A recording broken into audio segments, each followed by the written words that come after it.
Hello friends. Did you know that nearly 80% of those who watch my videos aren't subscribed?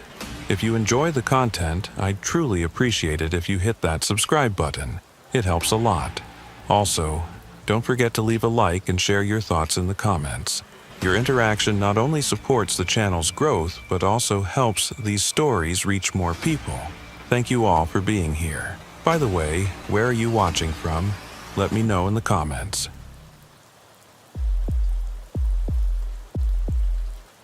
I've been running the I-94 corridor through North Dakota for 17 years, and I learned early that the prairie doesn't forgive mistakes.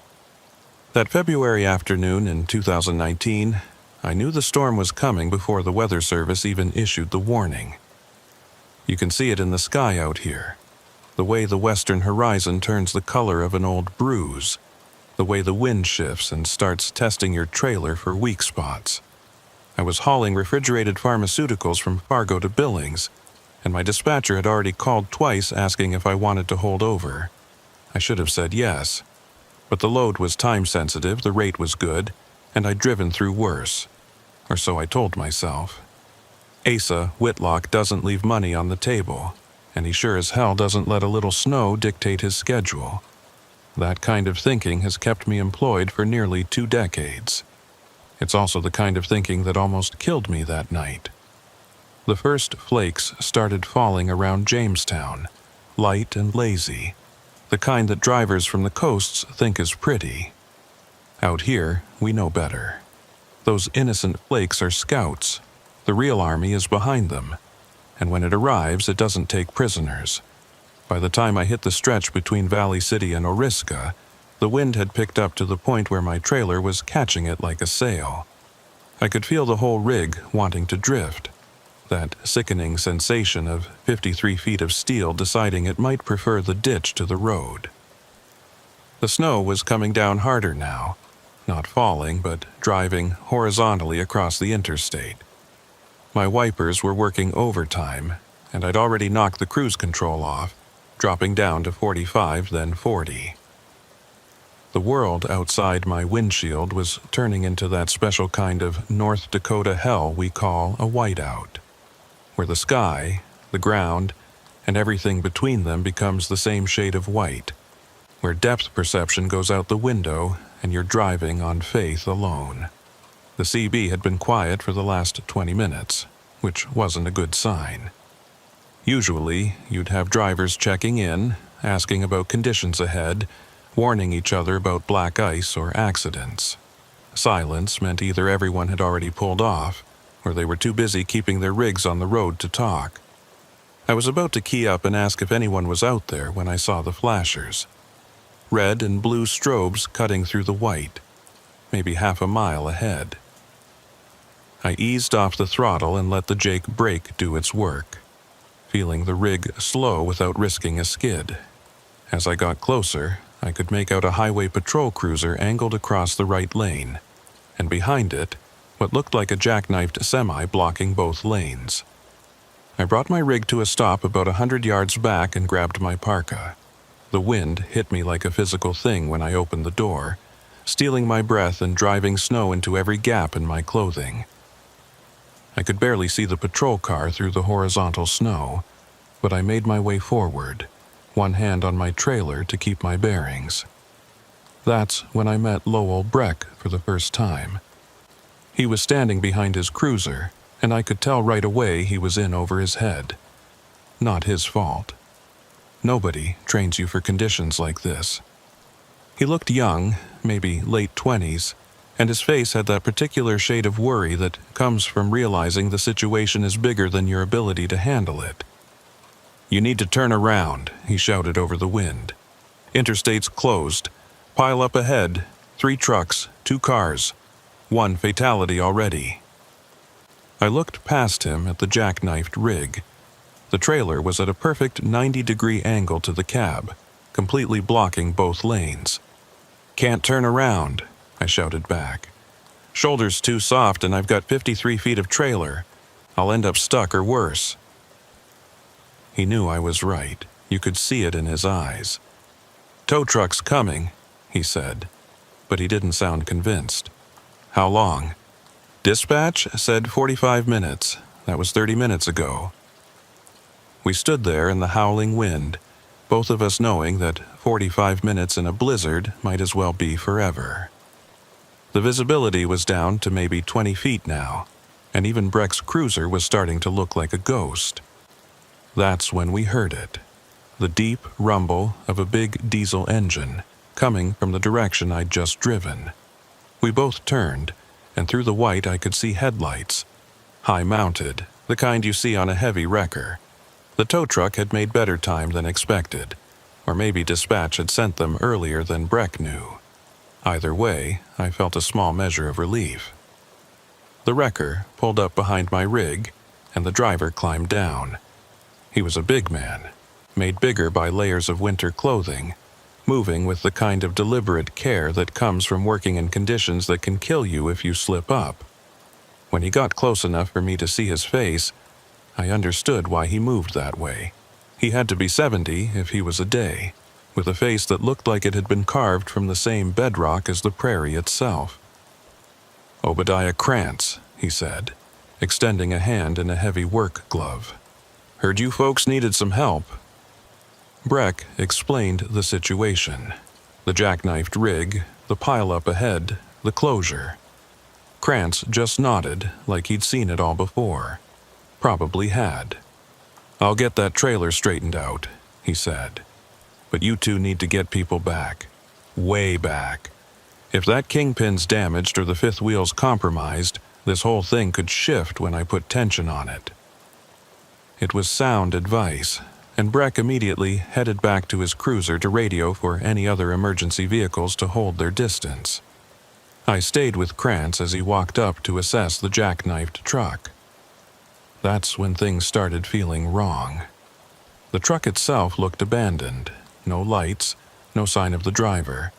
The cab door was open, swinging slightly in the wind, and snow had already started to pile up on the driver's seat. "Driver must have walked forward to check on the pile-up," I said, but Krantz didn't respond. He was looking at something on the ground, and when I followed his gaze, I saw it too. Dark spots in the snow, leading away from the cab toward the shoulder. Not footprints. The wind had already erased those.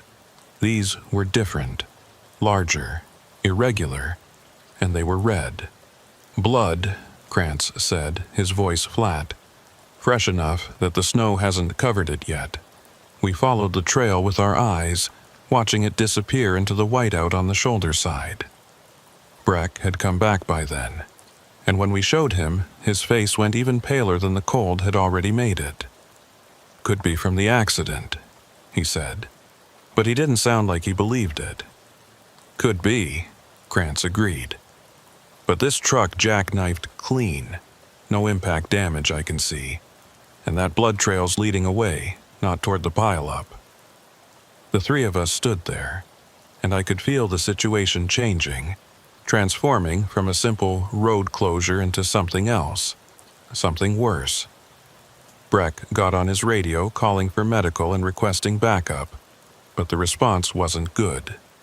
The storm had spawned multiple accidents across 3 counties, and resources were stretched beyond thin. We were on our own. "I need to check the pile-up," Breck said. "See if anyone's hurt up there, if anyone's seen this driver." He looked at me. "You stay here with your rig. Don't let anyone else come up." Then he looked at Krantz. "You think you can get this trailer moved?" Krantz studied the jackknifed rig for a long moment. "I can move it," he said. "Question is whether I should. If that driver's hurt and wandered off, we might need this as a landmark. In this whiteout, it's the only thing visible from both directions." He had a point, but Breck shook his head. "We've got 24 vehicles backed up and more coming. If we don't clear this, we're going to have another pile-up right here. Move it to the shoulder at least." Krantz nodded slowly and headed back to his wrecker. I watched Breck disappear into the white, heading toward the pile-up he'd mentioned. The storm was getting worse, if that was even possible. The wind was hitting sustained speeds that made standing upright a challenge, and the temperature was dropping fast. I could feel it even through my layers, that bone-deep cold that the prairie is famous for, the kind that finds every gap, every weakness. I made my way back to my rig and climbed into the cab, grateful for the residual warmth. Through my mirror, I could see Krantz working, his wrecker's yellow strobes creating weird shadows in the blowing snow. That's when I noticed my CB was crackling. Not with voices, with something else, a rhythmic pattern, almost like Morse code, but irregular. I turned up the volume and listened. Click, pause, click, click, pause, click. It went on for maybe 30 seconds, then stopped. Then started again, different pattern this time. I grabbed the mic. Anyone transmitting on channel 19, identify yourself. Nothing, just the clicking. Then, breaking through, a voice. Low, distorted, barely audible. Help, can't find, so cold. It cut out. I keyed up again. This is the rig at the closure. Identify your location. Are you the driver from the jackknifed truck? More clicking. Then silence. I climbed back down and made my way to where Krantz was hooking up to the jackknifed trailer. The blood trail was still visible, darker now against the fresh snow, leading off into nothingness. You hear that CB transmission? I asked. He shook his head. Radio's been dead since I got here.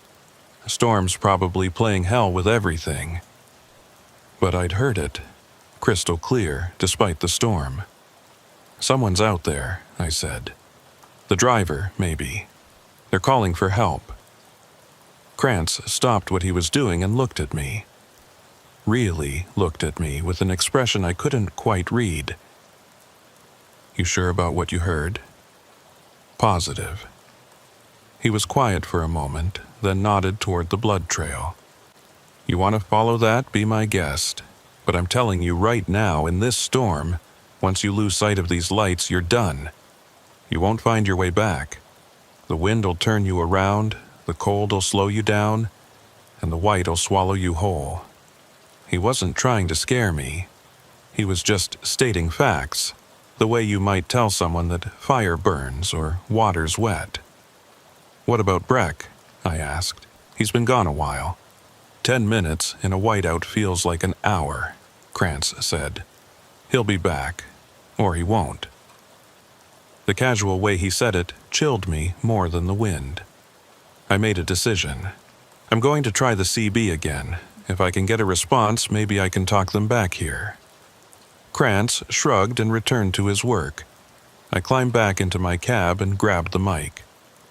Unknown driver, this is Asa Whitlock at the closure. If you can hear me, key your mic twice. I waited, nothing, then 2 distinct clicks. My heart jumped. Okay, good. I need you to head toward the flashing lights. Red and blue from the patrol car, yellow from the wrecker. Can you see any lights? A long pause. Then that voice again, clearer this time but wrong somehow. The cadence was off, the words spaced too far apart.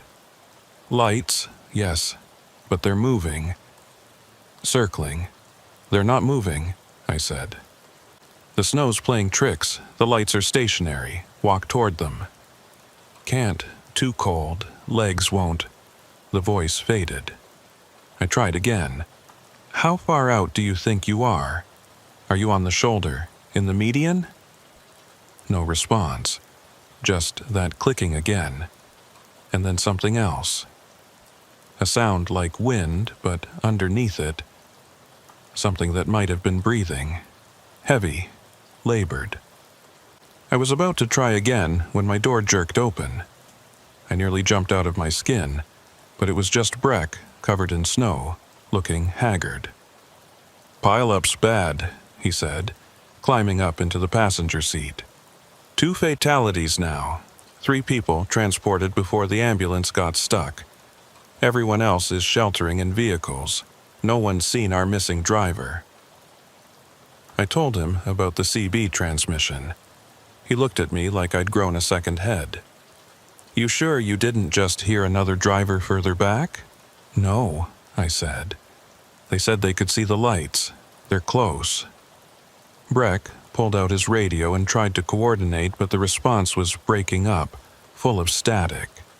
When he put it down, his expression was grim. "Command says there's no one else on scene who's unaccounted for. The driver of that jackknifed truck, they found his wallet in the cab. Name was Marcus Freeling. They're running it now, but..."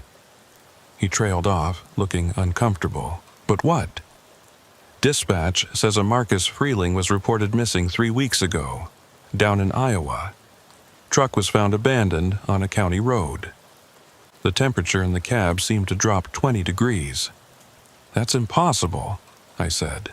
"This truck jackknifed tonight. We saw it happen.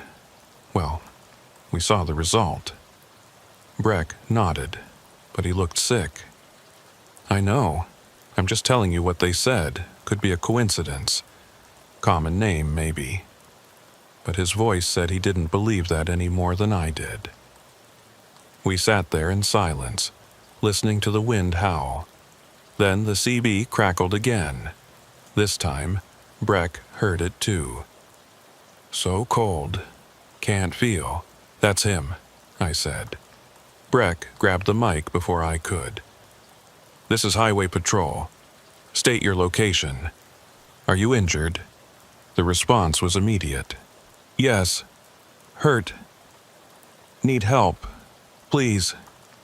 But the voice was different, higher, almost like it was trying to match Breck's cadence. "Something's wrong," I said. Breck shot me a look, but he must have felt it too because he put the mic down. We watched through the windshield as Krantz continued working on the jackknifed trailer. The blood trail was still there, darker against the white. And as I watched, I realized something that made my skin crawl. It wasn't being covered by fresh snow. Everything else was. The road, the vehicles, every surface, but that blood trail remained visible, as if the snow was falling around it, but not on it. "Breck," I said quietly, "look at the blood." He saw it too. I watched his hand move to his service weapon, unbuttoning the holster. "Stay in the cab," he said, opening the door. "I'm going to check something." He dropped down into the storm, and I watched him approach the blood trail. He crouched down, examining it, then stood up quickly and backed away. He said something, but the wind took his words. Then he was moving quickly back to the cruiser, and I saw him pop the trunk. When he came back into view, he was carrying a flare. He struck it, the red light blazing even in the whiteout, and threw it onto the blood trail. For a second, nothing happened. Then the snow around the flare began to move.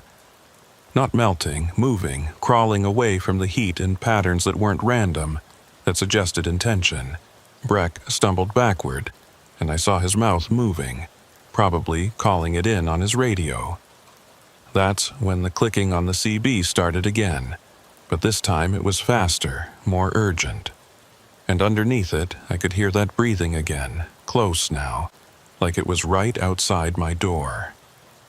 I turned to look at the passenger window and saw a hand pressed against the glass. Palm flat, fingers spread. But the hand was wrong. The skin was gray, the fingers too long. And when I looked closer, I could see that what I'd taken for skin was actually something else. Something that looked like it was made of compacted snow and ice, and something darker. Something organic.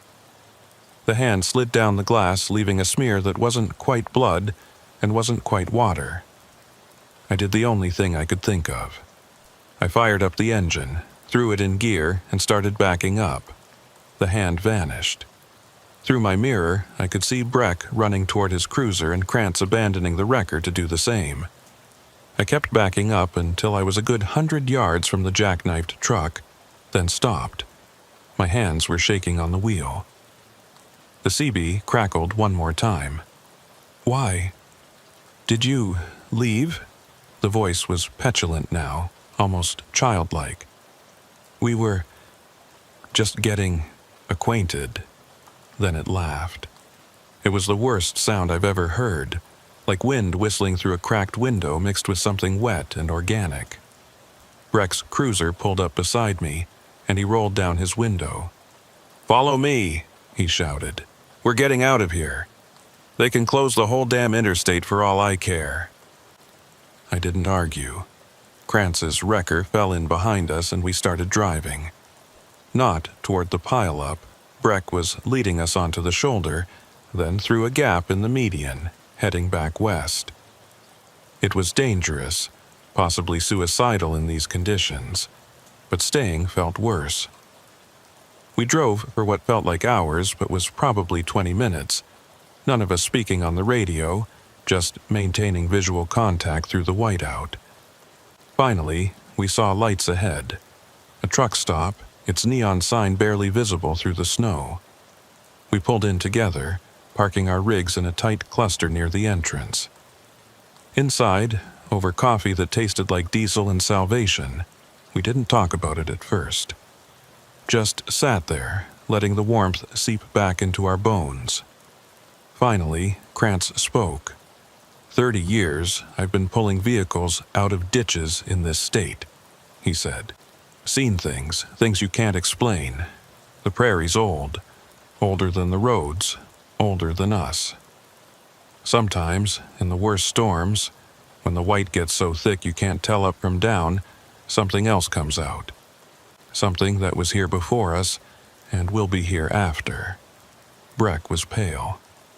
Command's going to want a report.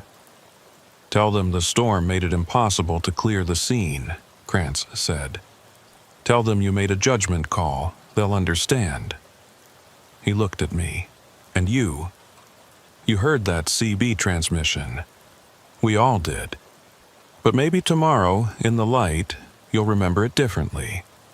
Maybe it was just static. Maybe you were tired. I wanted to argue, to insist on the truth, but when I opened my mouth, I realized he was right. What was the truth? That something had worn a dead man's voice like a coat?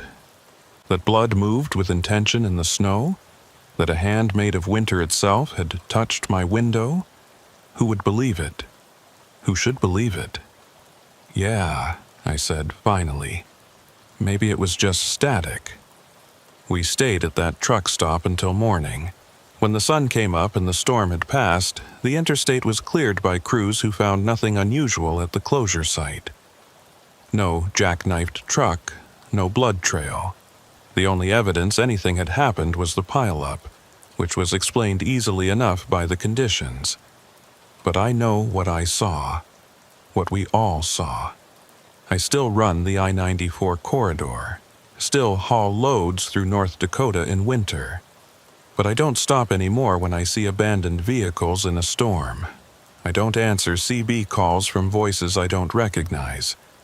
And when the snow starts falling so thick that the world turns white, I find a truck stop, park it in, and wait for morning. Because Krantz was right.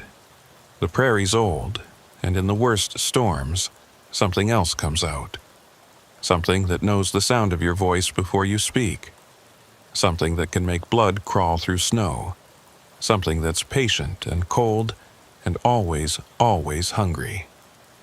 Last month I heard about a driver who disappeared on that same stretch during a blizzard. They found his truck idling on the shoulder, door open, no sign of him. The CB was on, transmitting nothing but clicking sounds and, underneath it, breathing. They're still looking for him. I hope they never find what he found instead.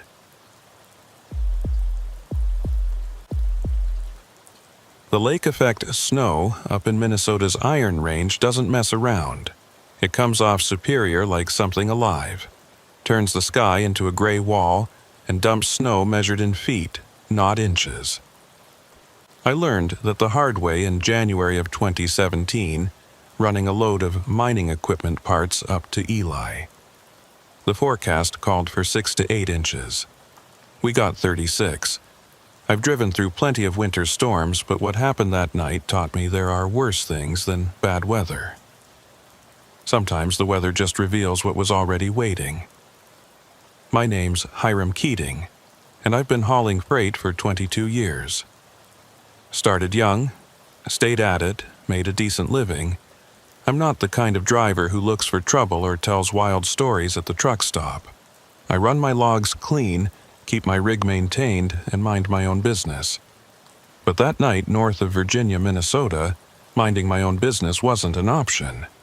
The storm caught me between towns on a 2-lane county road because the main highway was already closed. My GPS and every trucker app I had said this route was still open. They were wrong. The snow started coming down heavier around 9 p.m., and by 10 p.m., I was down to 20 miles an hour with my 4-ways on. The road was disappearing under a white blanket, and I was navigating by feel as much as sight, following the ghostly outline of trees on either side. Then I saw the plow. It was pulled off on the shoulder, yellow strobes cutting through the snow, and a figure standing beside it waving a flashlight. I brought my rig to a crawl and stopped, leaving it in gear with my foot on the brake. The figure approached my driver's side, and I rolled down the window. "Road's closed ahead," the man shouted over the wind. He was built like a fire hydrant, short, solid, with a face weathered by decades of northern Minnesota winters. Snowdrifts completely blocking both lanes about 2 miles up. "I'm Torvald Hume, county plow foreman. You need to turn around." I looked in my mirrors. The road behind me was already filling in with fresh snow, and my tracks were disappearing in real time. "Can't turn this rig around here," I said. "Shoulder's too narrow, and I don't know what's under all this snow. Ditch could be 2 feet away or 6 inches. Torvald nodded like he'd expected that answer. "There's a pull-off about a 1/4 mile back. Old Forest Service access road. You can turn around there, or at least get off the main road until this passes." He pointed his flashlight back the way I'd come, but all I could see was white. I didn't see any pull-off. "It's there, easy to miss in this. Look for a gap in the tree line on your left. There'll be a gate, but it's not locked, just chain with a loop." He stepped back from my door. "Don't try to push through that drift. I've got a crew coming to clear it, but they're 2 hours out. Maybe more in this." I thanked him and started backing up, careful not to let my trailer drift. The wind was pushing hard from the northeast, the worst angle for a high-profile load. I crept backward, watching my mirrors, looking for that gap in the trees. And there it was, just like he said, a break in the solid wall of pine and birch. I could barely make out the gate in my headlights, just a wooden barrier with a chain hanging loose. I pulled forward enough to line up, then backed in, feeling my trailer tires leave pavement for gravel, then snow. When I was clear of the main road, I set my brakes and killed the engine. The silence after the engine died was profound. Just wind and snow, the white noise of a blizzard. I should have felt relieved to be off the road, but something about this place felt wrong. The trees were too close, pressing in on both sides of the narrow access road. In my headlights, I could see the lane continued back into darkness, disappearing into the forest. I grabbed my flashlight and climbed down to check my surroundings. The cold hit me like a hammer. Had to be 20 below before wind chill. The snow was already past my ankles, and more was coming down so thick I could barely see my own trailer. That's when I noticed the building. It was set back from the access road maybe 50 yards into the trees. Dark, barely visible except for its square shape against the forest. Some kind of maintenance shed or ranger station, probably abandoned. I was about to climb back in my cab when I saw the light. Just a flicker in one of the windows, there and gone so fast I almost thought I'd imagined it. I stood there in the snow, wind cutting through my layers, staring at that dark building. The light flickered again, longer this time, definitely coming from inside. My first thought was that someone else had taken shelter there. Maybe another stranded driver, or a hunter caught out in the storm. The decent thing would be to check, maybe share resources if they needed help. But something held me back. Some instinct that lives deeper than thought. I was still standing there debating when I heard the sound. A low metallic scraping, rhythmic, coming from the direction of the building. It stopped, started again, stopped, like something being dragged across a concrete floor. I clicked on my flashlight and pointed it at the building. The beam barely penetrated the snowfall, but I could see the door was hanging open. I made a decision I'm still not sure was right. I walked towards the building, snow crunching under my boots, flashlight beam dancing. The metallic scraping had stopped, but as I got closer, I could hear something else. A low humming, almost musical, rising and falling in pitch.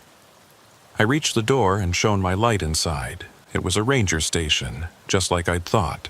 Or it had been. The interior was trashed.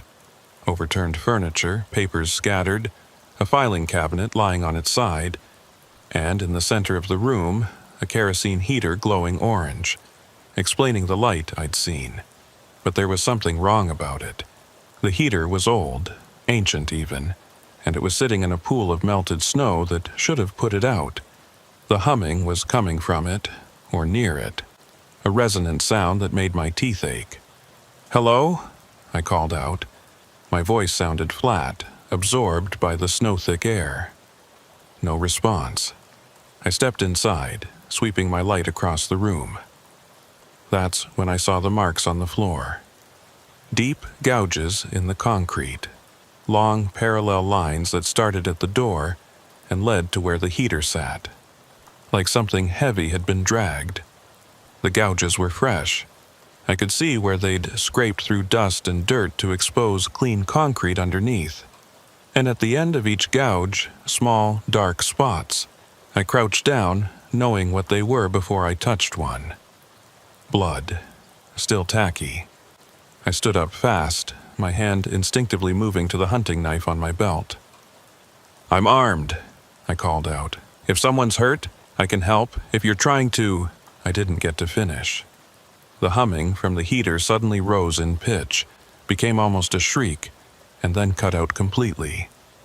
The orange glow flickered and died, plunging the room into darkness except for my flashlight.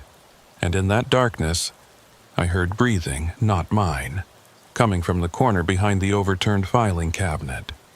Heavy, wet breathing, like someone with fluid in their lungs. I swung my light toward the sound. For just a second, I saw a shape, low to the ground, hunched, with something wrong about its proportions. Then it moved incredibly fast, scuttling behind the filing cabinet with a sound like claws on concrete. My light found nothing but empty space and those terrible gouges on the floor.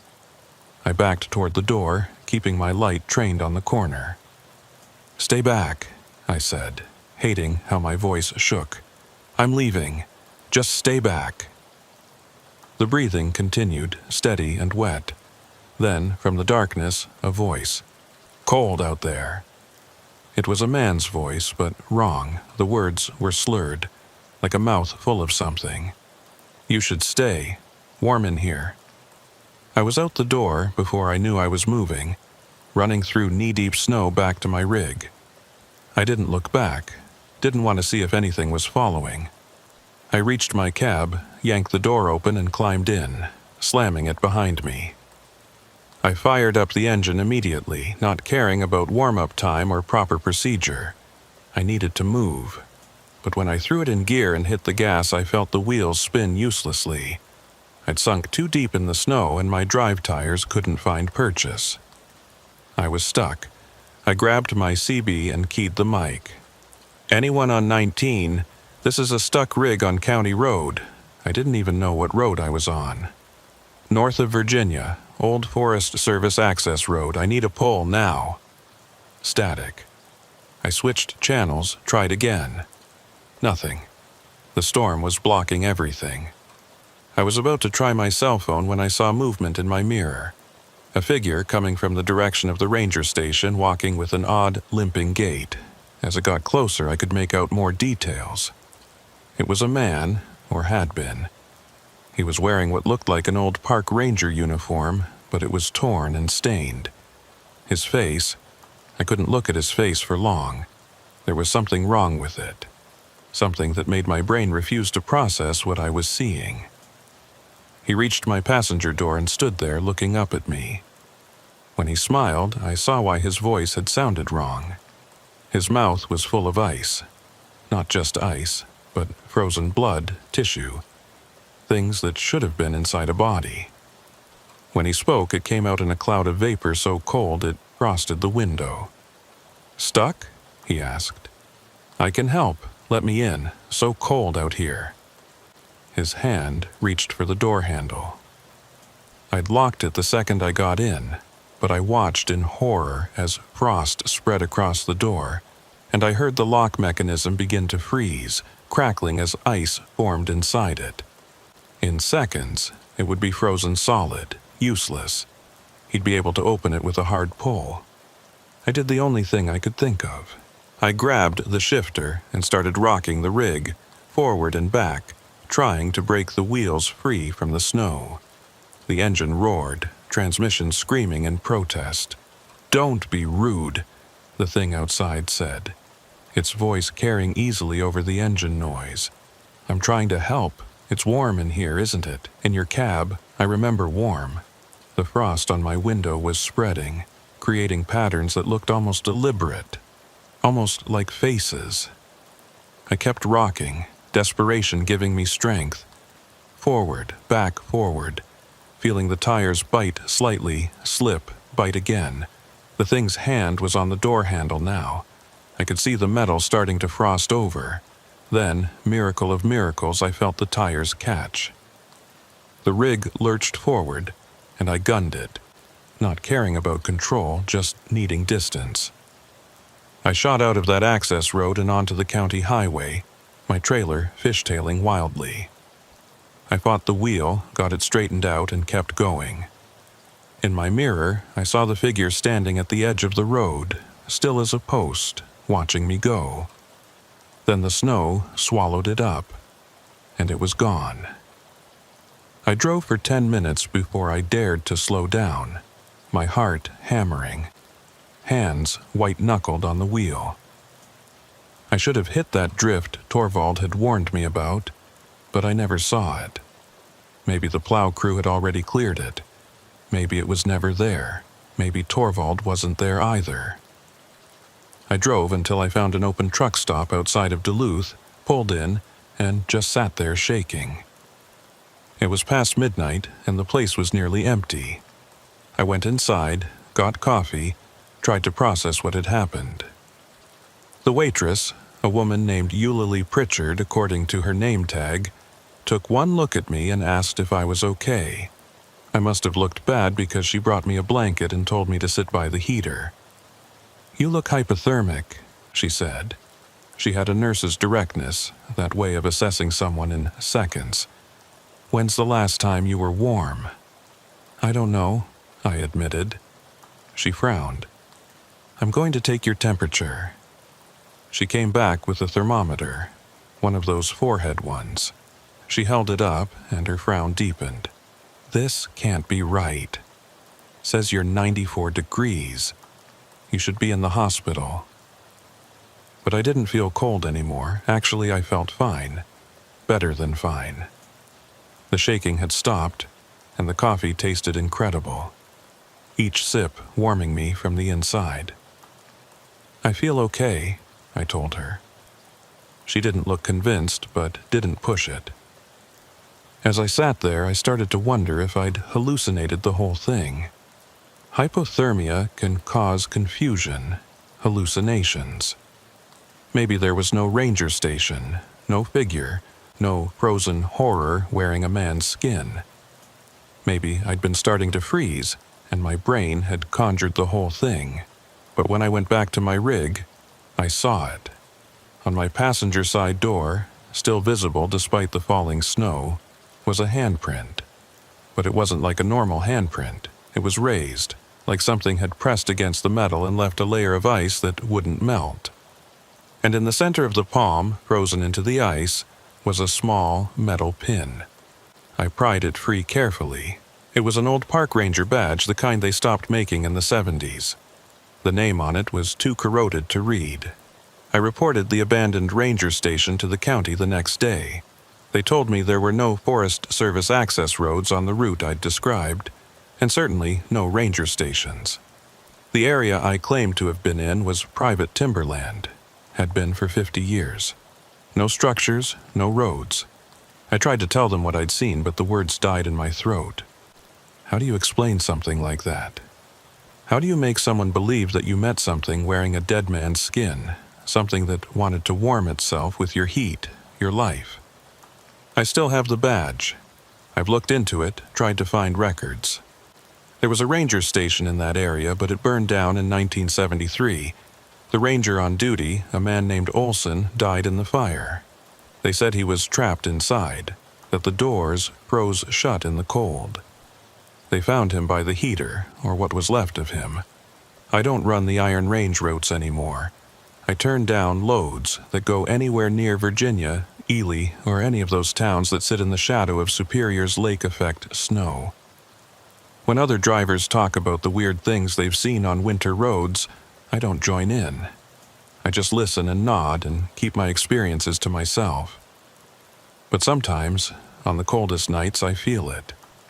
A slight chill on my right side, like someone standing just outside my passenger door, waiting. And when I look, there's frost on the window that wasn't there a second ago. Patterns in the ice that might be random, or might be a face pressed against the glass from the outside, looking for a way in. I keep driving, I keep moving, because the one thing I learned that night is that some cold goes deeper than weather. Some cold gets inside you and never quite leaves.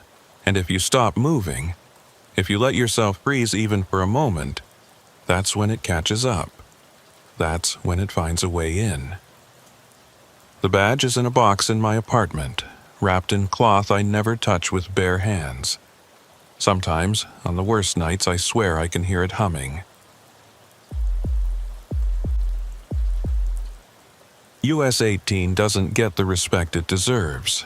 Everyone talks about I-80, I-90, the big interstates that cut across the Midwest, but Route 18 is the one you take when you need to avoid the main arteries.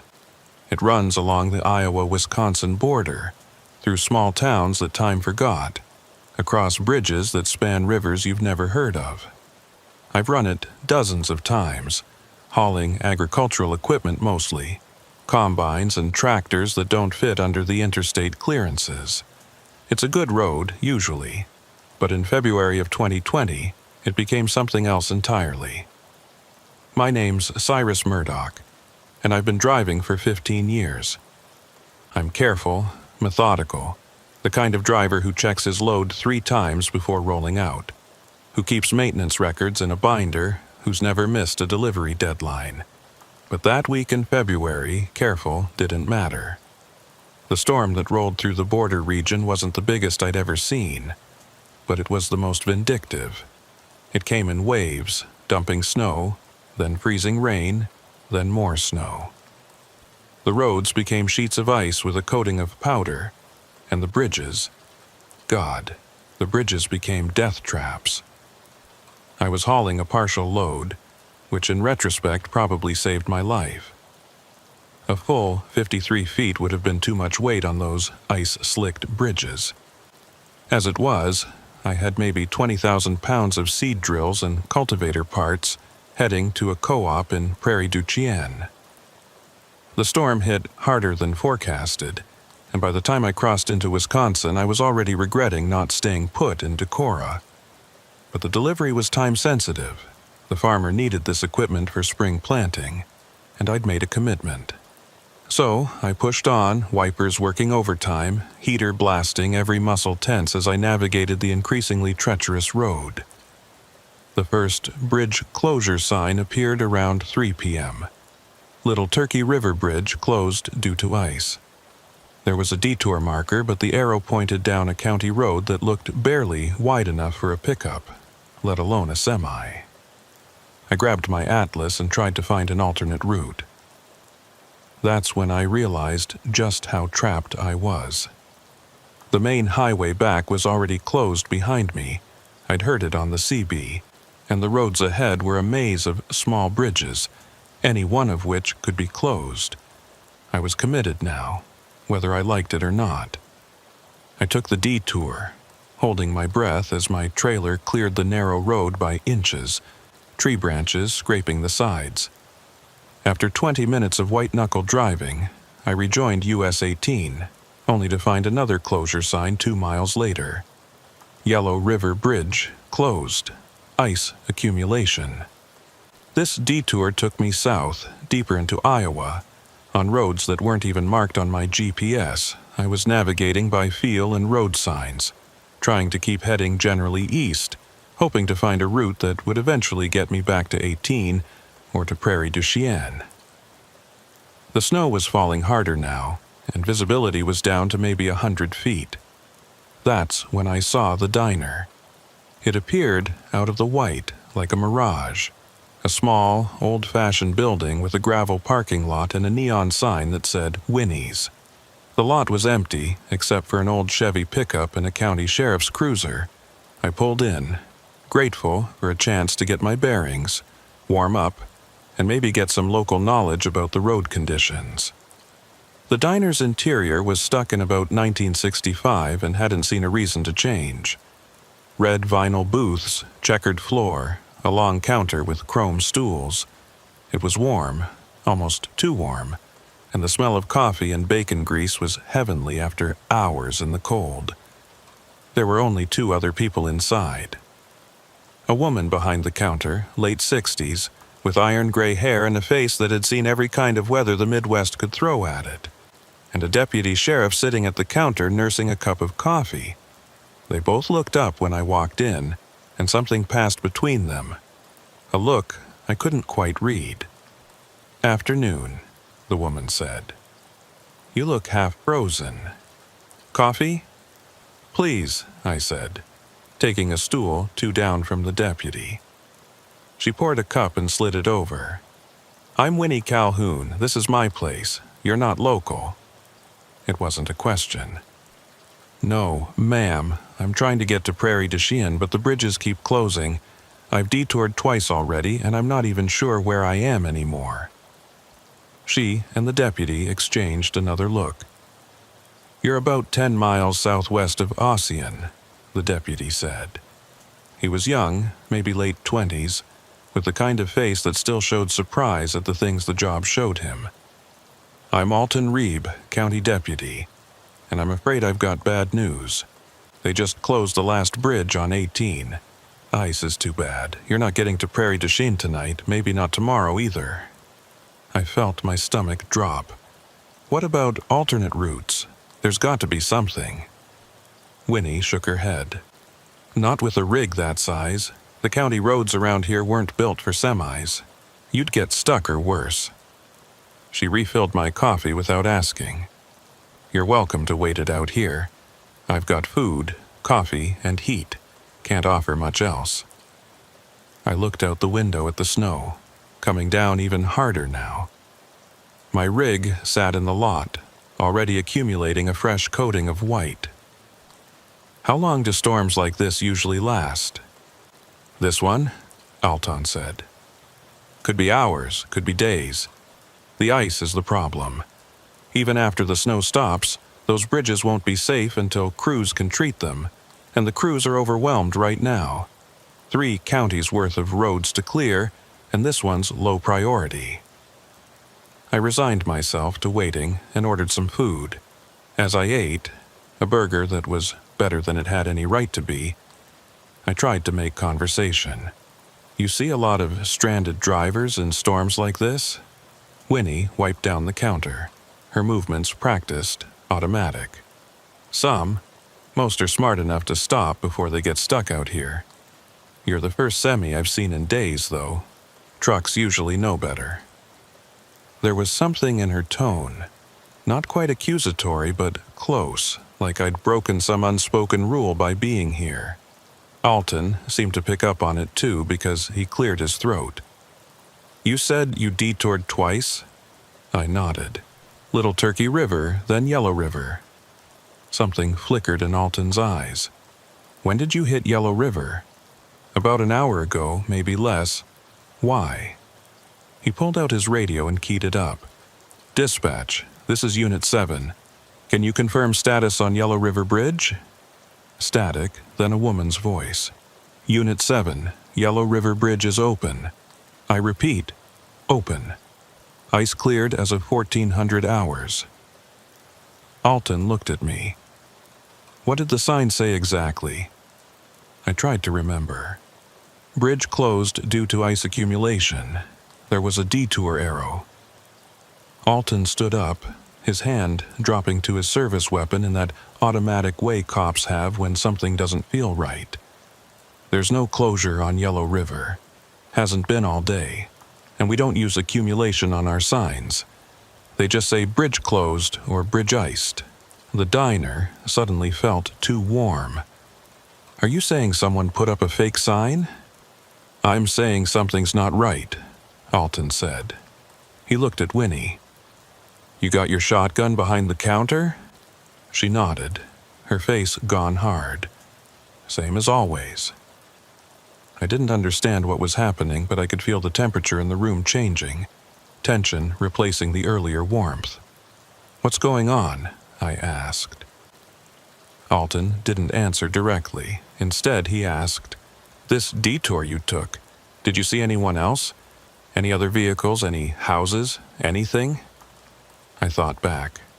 No, nothing, just trees and snow and road. He swore softly. And you ended up here, at Winnie's. Is that a problem? Winnie answered, her voice tight. It's a problem because Winnie's isn't on any detour route from Yellow River. To get here from there, you'd have to know these roads. You'd have to be trying to find this place. The implications of what she was saying hit me slowly, like cold water seeping through clothes. You're saying someone guided me here. Someone wanted me at this diner.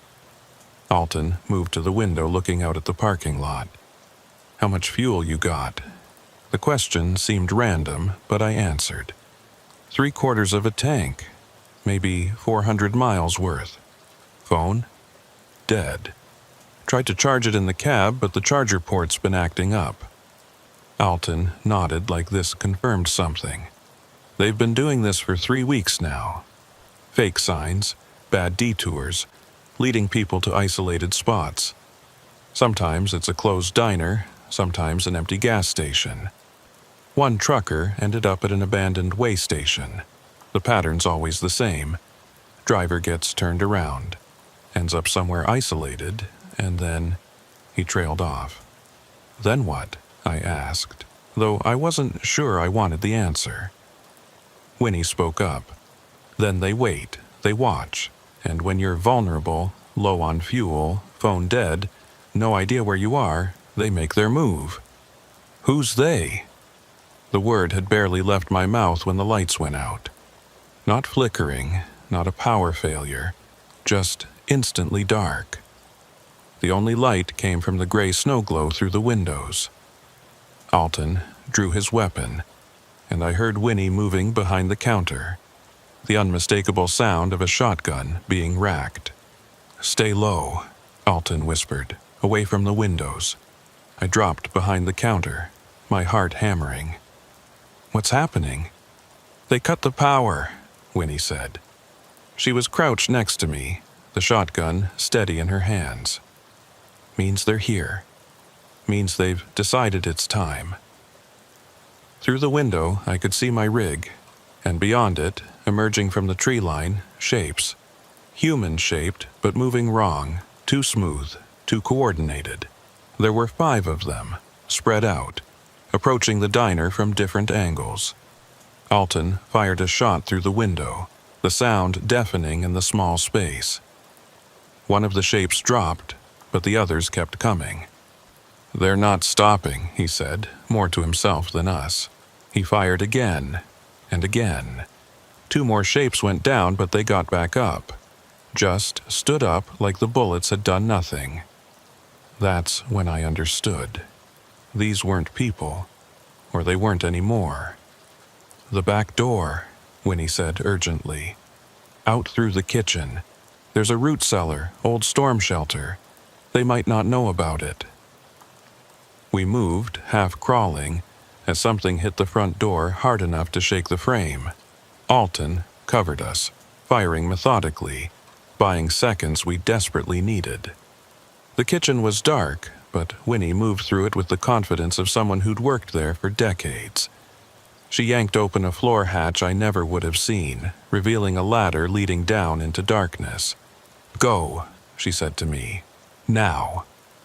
I didn't argue. I went down the ladder, my hands shaking on the rungs. Winnie followed, and then Alton, still facing backward, his gun trained on the kitchen door. He pulled the hatch closed just as I heard the front door splinter. The cellar was small, maybe 8 by 10, with shelves of canned goods and a smell of earth and old vegetables.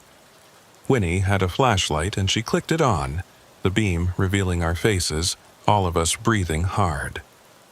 "How long can we stay here?" I asked. "As long as we need to," she said, but her voice wasn't convincing. We could hear movement above us, footsteps crossing the diner floor, methodical, searching. Then they stopped, right above us. We held our breath, and I swear I could hear breathing through the floorboards. Not human breathing. Too steady, too synchronized, like multiple sets of lungs moving as one. Then a voice. It came from everywhere and nowhere seemed to seep through the walls. "We know you're here." It was a man's voice, pleasant, conversational. "Come out, we just want to help. It's cold out there. You need somewhere safe." Alton raised his gun toward the hatch, and Winnie put a hand on his arm, shaking her head. The voice continued. "We've been watching you, Cyrus, watched you ignore the warnings, watched you take the detours. You came to us so willingly." It knew my name. "How many others?" I whispered. "How many other drivers?" Winnie's face was grim in the flashlight beam. "We're not sure. At least a dozen in the last month. Some got away. Some—" She didn't finish, didn't need to. The footsteps started again, moving away from our position toward the back of the building. We heard doors opening, the crash of furniture being overturned. They were searching, thorough and patient. Alton checked his magazine. "I've got 6 rounds left," he whispered. "Winnie?" 4 shells. They looked at me, and I realized they were calculating odds, figuring out how to make a last stand count. "There's got to be another way," I said. "A way out of this cellar, something." Winnie thought for a moment.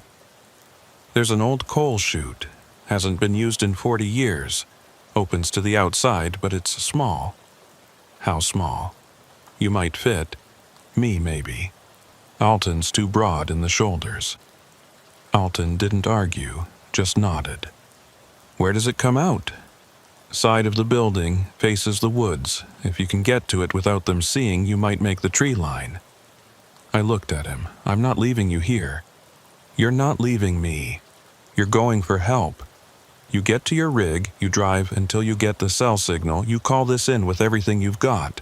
State police, feds, I don't care. You tell them what's happening here." The footsteps above us stopped again. Silence, heavy and expectant. Then the voice returned, closer now, like whoever it was had put their mouth right against the floorboards. "Cyrus, your truck's lovely. We've been admiring it. But the fuel line's awfully exposed. Would be a shame if something happened to it. If you were stuck here with us." Panic surged through me.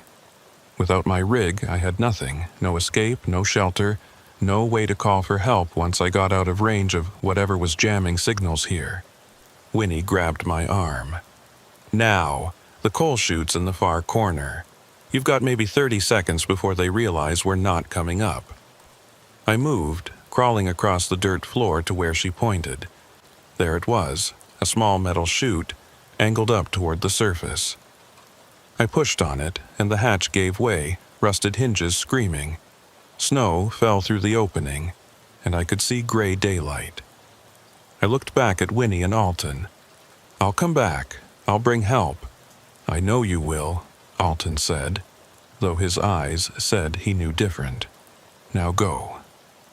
I squeezed through the chute, my shoulders scraping metal, pulling myself up and out into the snow. I emerged on the side of the building, just as Winnie had said, facing the woods. I could see my rig in the front lot, untouched so far, and I could see them. 3 figures standing by the diner's front door, backs to me. I had maybe 10 seconds before they turned. I ran, not toward my rig, that was suicide. Into the woods, deep and fast, branches whipping my face, snow soaking through my jeans. Behind me, I heard shouts, not words but sounds, inhuman and full of rage. I didn't look back.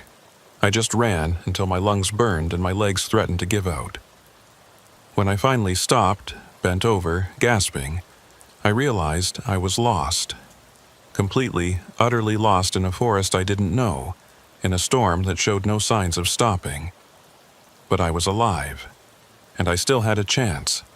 I walked for what felt like hours but was probably less than 1, trying to keep heading in one direction, using the wind as a guide.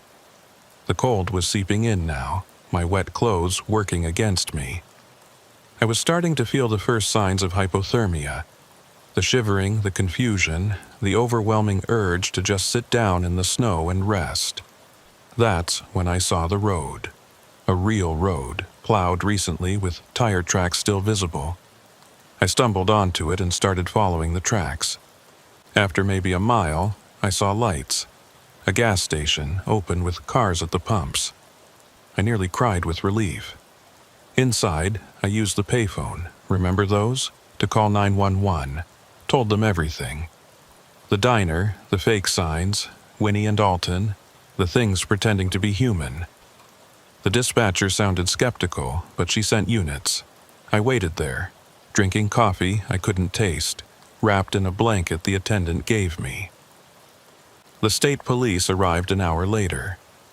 They took my statement, drove me back toward where I thought the diner was. But we couldn't find it.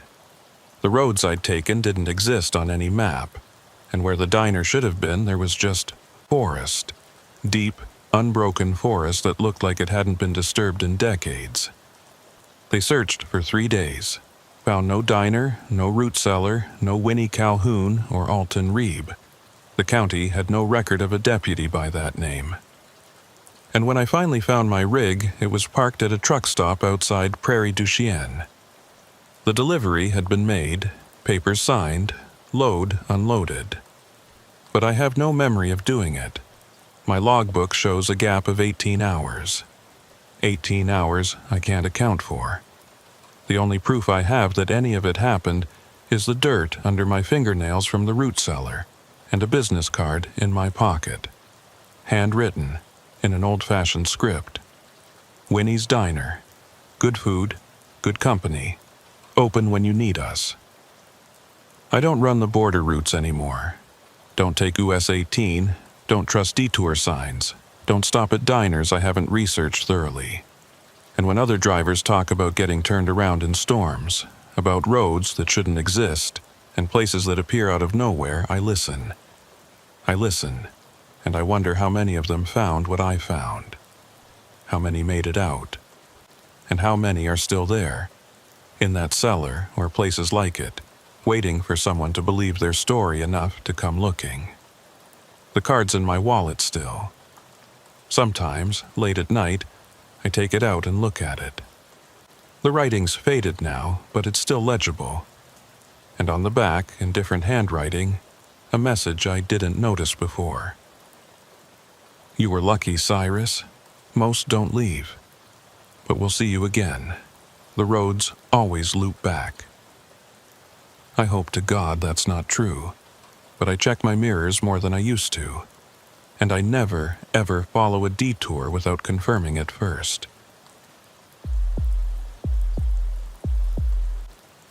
The Upper Peninsula of Michigan isn't technically Midwest by some definitions, but it might as well be.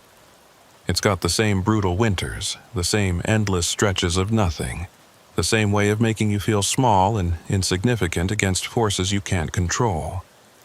I've been running loads up there for 9 years, mostly lumber and paper products out of the mills. It's good money, steady work, and the routes are predictable. Or they were, until December 2016, when I learned that predictability means nothing when the lake decides to remind you who's really in charge. My name's Ephraim Daltrey, and I've been trucking since I was 23. I'm methodical by nature, the kind of driver who plans routes 3 days in advance, who knows every rest stop and every diesel station between here and wherever.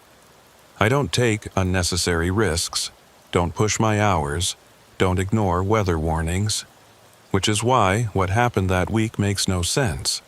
I did everything right, followed every protocol, made every smart decision. And I still ended up in a situation that had no rational explanation, no logical resolution. I'm still trying to make sense of it. The load was simple enough.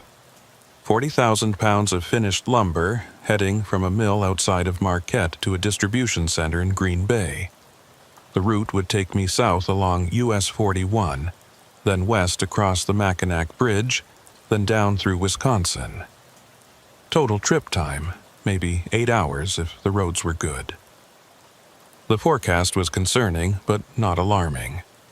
Lake effect snow warnings, which is standard for December in the UP. The snow comes off Lake Superior in bands, can dump 3 feet in specific locations while areas 10 miles away stay dry. You learn to read the radar, learn to time your runs between the bands. I'd done it 100 times. I left Marquette around noon, and the first couple hours were fine. Light snow, roads were clear enough, traffic was moving. I was making good time, ahead of schedule even. Around 3 p.m., I stopped at a small station outside of Negaunee to fuel up and grab coffee. The attendant, a woman named Mavis Ellery, was manning the counter alone. She looked to be in her 70s, the kind of person who'd probably been working there since the place opened, who knew every regular customer by name and every road condition by instinct. When I came in to pay, she was listening to a weather radio, and her face was creased with worry. "You heading south?" she asked. I nodded. "Planning to make the bridge before dark." She shook her head. "I'd hold up if I were you. That lake effect band is intensifying. They're talking about closing US 41 from here to Lens. Could be shut down for 12 hours or more." I pulled up the weather radar on my phone. She was right. A massive band of snow was forming right over Lake Superior, and it was tracking east. If I left now, I might stay ahead of it. If I waited, I'd be stuck for half a day. "I appreciate the warning," I said, "but I think I can beat it." Mavis gave me a long look, the kind that said she'd seen this before, seen drivers make this exact calculation, and knew how it usually turned out. "Your choice," she said. "But if you get stuck, call for help early. Don't wait until it's too late." I should have listened to her. Should have trusted that instinct, that local knowledge that comes from living in a place for decades. But I was thinking about the delivery deadline, about keeping my on-time record perfect, about not wanting to lose a day sitting in a truck stop. So I thanked her, climbed back in my rig, and rolled out. The snow started 15 minutes later. Not gradually, not with warning flurries. It just started, like someone flipped a switch. 1 minute the road was visible, the next I was driving through a wall of white.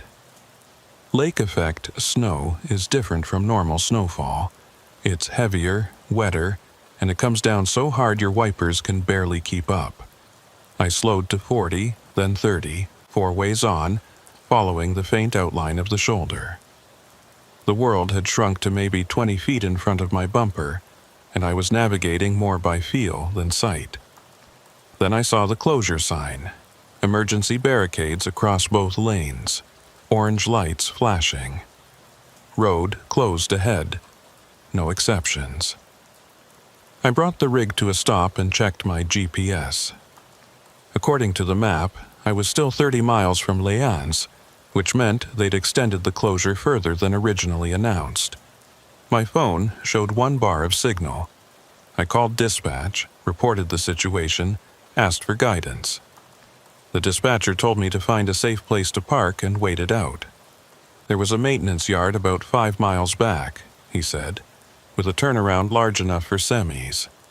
I should backtrack and hole up there until the road reopened. I started to reverse carefully, watching my mirrors. The road behind me looked clear enough. No traffic, no obstacles. I'd gone maybe a quarter mile when I felt the shoulder give way. Not dramatically, not a collapse, just a soft sinking sensation. My trailer tires were off the pavement, sinking into snow that was deeper than it looked. I tried to pull forward, but the drive wheels just spun. I was stuck, half on the road, half off, with no cell signal and no way to call for help. Perfect. I grabbed my CB and keyed up. This is eastbound on US 41, about 25 miles north of Lance. I'm stuck in the shoulder, need a pull. Anyone copy? Static. I tried again, switching channels. Nothing. The storm was blocking everything. I sat there for a moment, assessing options. I could try to dig out, but without chains or sand, I was just spinning wheels. I could wait for a plow to come through, but given the closure, that might be hours. Or I could walk back to that maintenance yard, see if anyone was there, call for help from a landline. It was 5 miles, but I had good winter gear, and the snow, while heavy, wasn't impossible to walk through. I made the decision. I'd walk back, get help, come back with a wrecker. I grabbed my parka, gloves, flashlight, and a road flare just in case, and started walking. The snow was immediately worse than I expected. Not just falling, but swirling, driven by wind that seemed to come from every direction at once. I kept my head down, following the shoulder, using my flashlight to stay oriented. After about a mile, I started to wonder if I'd made a mistake. The cold was seeping through my layers, and my face was going numb despite my hood. That's when I saw the structure ahead. Not the maintenance yard. I hadn't gone far enough for that. This was something else, a small building set back from the road, barely visible through the snow. As I got closer, I could make out details. It was a road commission building, one of those small outposts they use for storing equipment and warming up plow crews. And there was light in the windows. Someone was there. I approached the door and knocked. Heavy, desperate thumps that sounded too loud in the muffled world of the storm. The door opened immediately, and a man stood there, silhouetted against interior light. "Jesus, get in here before you freeze," he said, pulling me inside. The warmth hit me like a physical thing, and I stood there for a moment just breathing, feeling my face tingle as the blood flow returned. The man closed the door and looked me over. He was maybe 60, with a face that was all hard angles and weathered skin, wearing a road commission jacket with a name tag that said Garnett Pike. "You're the trucker," he said. It wasn't a question. "They called about you 20 minutes ago. Said you were stuck up the road." I blinked. "I don't understand. I couldn't get through on my CB. How did they—" "Plow driver saw you," Pike said. "Radioed it in. We've got a wrecker on the way, but it's going to be a couple of hours. Storm's got everything backed up." He gestured to a bench along the wall. "Sit, warm up. You walked how far?" "Maybe a mile. I was trying to get back to the maintenance yard." Pike shook his head. "Maintenance yard's closed. Has been since October. Budget cuts. This is the only manned station for 15 miles. That didn't make sense. My dispatcher had specifically mentioned the maintenance yard, said it was 5 miles back. But maybe he'd been wrong, working off old information. It happened. I sat down and took off my gloves, flexing my fingers to get circulation back. The building was small, maybe 20 by 20, with a concrete floor, metal shelves full of equipment, a space heater in the corner, and a desk with a CB radio. Pike poured coffee from a thermos and handed me a cup. "Drink. You look half frozen." I took it gratefully, let the warmth seep into my hands. "I appreciate this. I thought I was going to have to walk the whole way." Pike sat at the desk, watching me with an expression I couldn't quite read. "You're lucky. Most people who get stuck out there in conditions like this don't get found until spring. If ever." There was something off in the way he said it. Not threatening exactly, but matter-of-fact in a way that made me uncomfortable. "How long have you worked for the road commission?" I asked, trying to make conversation. "Long time," Pike said. "Since before you were born, probably. I've seen a lot of storms, a lot of drivers who didn't respect the lake. The lake doesn't forgive mistakes." I nodded, sipping my coffee. It tasted strange, slightly bitter, but I chalked that up to being cheap commission coffee. I usually respect it. Just thought I could beat the band this time. Pike smiled, but it didn't reach his eyes. "Nobody beats the lake. The lake always wins." We sat in silence for a while, listening to the wind howl outside. I was starting to feel drowsy, the warmth and exhaustion catching up with me. My eyes kept wanting to close, and I had to force them open.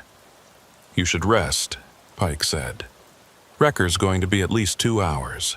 No point staying awake." I wanted to resist, but the drowsiness was overwhelming. I stretched out on the bench, using my folded parka as a pillow. The last thing I remember before sleep took me was Pike sitting at the desk, still watching me, and the strange thought that the radio on his desk wasn't making any sound. No static, no voices, just silence. When I woke up, something was wrong. The light was different, grayer, and the temperature had dropped significantly. I was shivering despite my layers. I sat up, confused, and looked around. Pike was gone. The space heater was off. And when I checked my watch, I saw that it was 6 a.m. I'd been asleep for over 14 hours. That wasn't possible. I couldn't have slept that long, not in these conditions, not sitting up on a hard bench. But my watch didn't lie, and the light coming through the windows was definitely dawn light, not afternoon. I stood up, my body stiff and aching, and called out, "Pike? Mr. Pike?" No response. The building was empty except for me. I walked to the door and tried to open it. Locked. Not just locked, frozen shut, ice sealing the jamb. I shoved hard, throwing my shoulder against it, and it gave way with a crack. Cold air rushed in, and I stepped outside into a world transformed. The snow had stopped, and in its place was an eerie stillness. My rig was visible up the road, still stuck where I'd left it, but it was now completely buried under a drift that rose halfway up the cab. And the road was pristine, untouched by any plow, any traffic, any footprints except mine leading away from the building. I looked back at the building I'd sheltered in. In the morning light, I could see what I'd missed in the storm. The windows were boarded up, or had been. The boards had fallen away in places, revealing broken glass beneath. The door hung crooked on rusted hinges, and the sign, half obscured by snow, read, "Closed for demolition." "Do not enter." I felt my stomach drop. I pulled out my phone, no signal, still, but I had battery, and I opened the Notes app and started recording what I could remember. The date and time I'd entered, the conversation with Pike, the coffee, everything. Because I was starting to understand that something was very, very wrong, and I needed to document it while the memories were fresh. I started walking back toward my rig, or what I could see of it. The snow was deep, well over my knees in places, and progress was slow. I was maybe halfway there when I heard it. An engine, distant but getting closer. I turned and saw a snowplow coming up the road, its blade pushing a wall of white ahead of it. I waved my arms, and it slowed to a stop. The driver climbed down, a young guy with a face full of concern. "You the stuck trucker?" he asked. "Yeah," I said. I stopped. What was I going to say? That I'd spent 14 hours unconscious in an abandoned building with a man who might not have been real? "I've been trying to dig out," I finished lamely. The driver shook his head. "Lucky we found you. This stretch of road's been closed since yesterday afternoon. We're just now getting to clearing it. You've been out here all night?" "Yeah," I said, because what else could I say? He radioed for a wrecker and offered me a ride to the nearest open station. I accepted, climbing into the warm cab of the plow gratefully. As we passed the building I'd sheltered in, I looked at it closely. In the daylight, it was clearly abandoned, clearly had been for years. The roof was partially collapsed, the interior visible through gaps in the walls. Nobody could have been working in there. Nobody could have survived a night in there without freezing. The driver noticed me looking. "That old place. Been closed for 5-6 years now. They were supposed to tear it down, but you know how it is. Budget's always tight. Anyone ever work there? A man named Garnet Pike?" The driver frowned. "Pike? That name sounds familiar. Hold on." He grabbed his radio and called in. After a brief exchange, he turned back to me. "My supervisor says Garnet Pike was a road commissioner back in the day. Died in the 90s, I think. Got caught in a lake-effect storm while checking on a closure. They found him frozen in his truck about 2 miles from here. The implications settled over me like the snow. I'd spent the night in an abandoned building, talking to a dead man, drinking coffee that couldn't have existed. And yet I'd survived. I should have frozen, should have died of exposure or hypothermia in that unheated building. But I hadn't. I'd woken up cold but alive, functional enough to walk. The wrecker met us at my rig, and the operator, a taciturn guy who didn't waste words, got me pulled out in about 20 minutes. My truck started on the first try, no damage, no issues. It was like the whole thing had never happened. I drove to the nearest truck stop and sat there for an hour, drinking real coffee, trying to process what had happened. Finally, I called the road commission office and asked to speak to someone about the building. I described the location, described what I'd seen. The woman on the phone was confused. "Sir, that building hasn't been operational in years. If you sheltered there, you're lucky the roof didn't collapse on you. It's not safe." "I know," I said. "But I need to know about Garnet Pike. What happened to him?" She put me on hold, came back a few minutes later. "Garnet Pike died in 97. He was checking on a closure during a lake-effect storm when his truck went off the road. He tried to walk to safety, got disoriented in the whiteout. They found him 3 days later, frozen, about a quarter mile from his commission building, the building where he'd worked for 30 years. Did they say anything else about how he died? Just that he was almost home.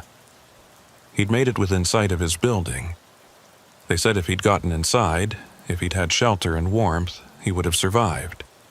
But the door was frozen shut. He died on the doorstep." I thanked her and hung up. I sat there for a long time, staring out at the snow-covered lot. I thought about Pike, dying in sight of safety, freezing because he couldn't get that door open. I thought about how he'd opened the door for me, pulled me inside, given me warmth and coffee and a place to rest. How he'd told me the lake doesn't forgive mistakes. How he'd watched over me through the night in a building that should have been as cold as a tomb. I'd been saved by a ghost, by a man who'd died trying to reach the safety he'd given me. It's been years since that night, and I still run loads to the UP. Still drive US 41, still pass that abandoned building. Sometimes I slow down when I pass it, looking for signs of life, looking for lights in those boarded windows. I never see anything, it's just a derelict building, waiting for demolition that never comes. But I think about Pike sometimes, about why he helped me, why he appeared when I needed him.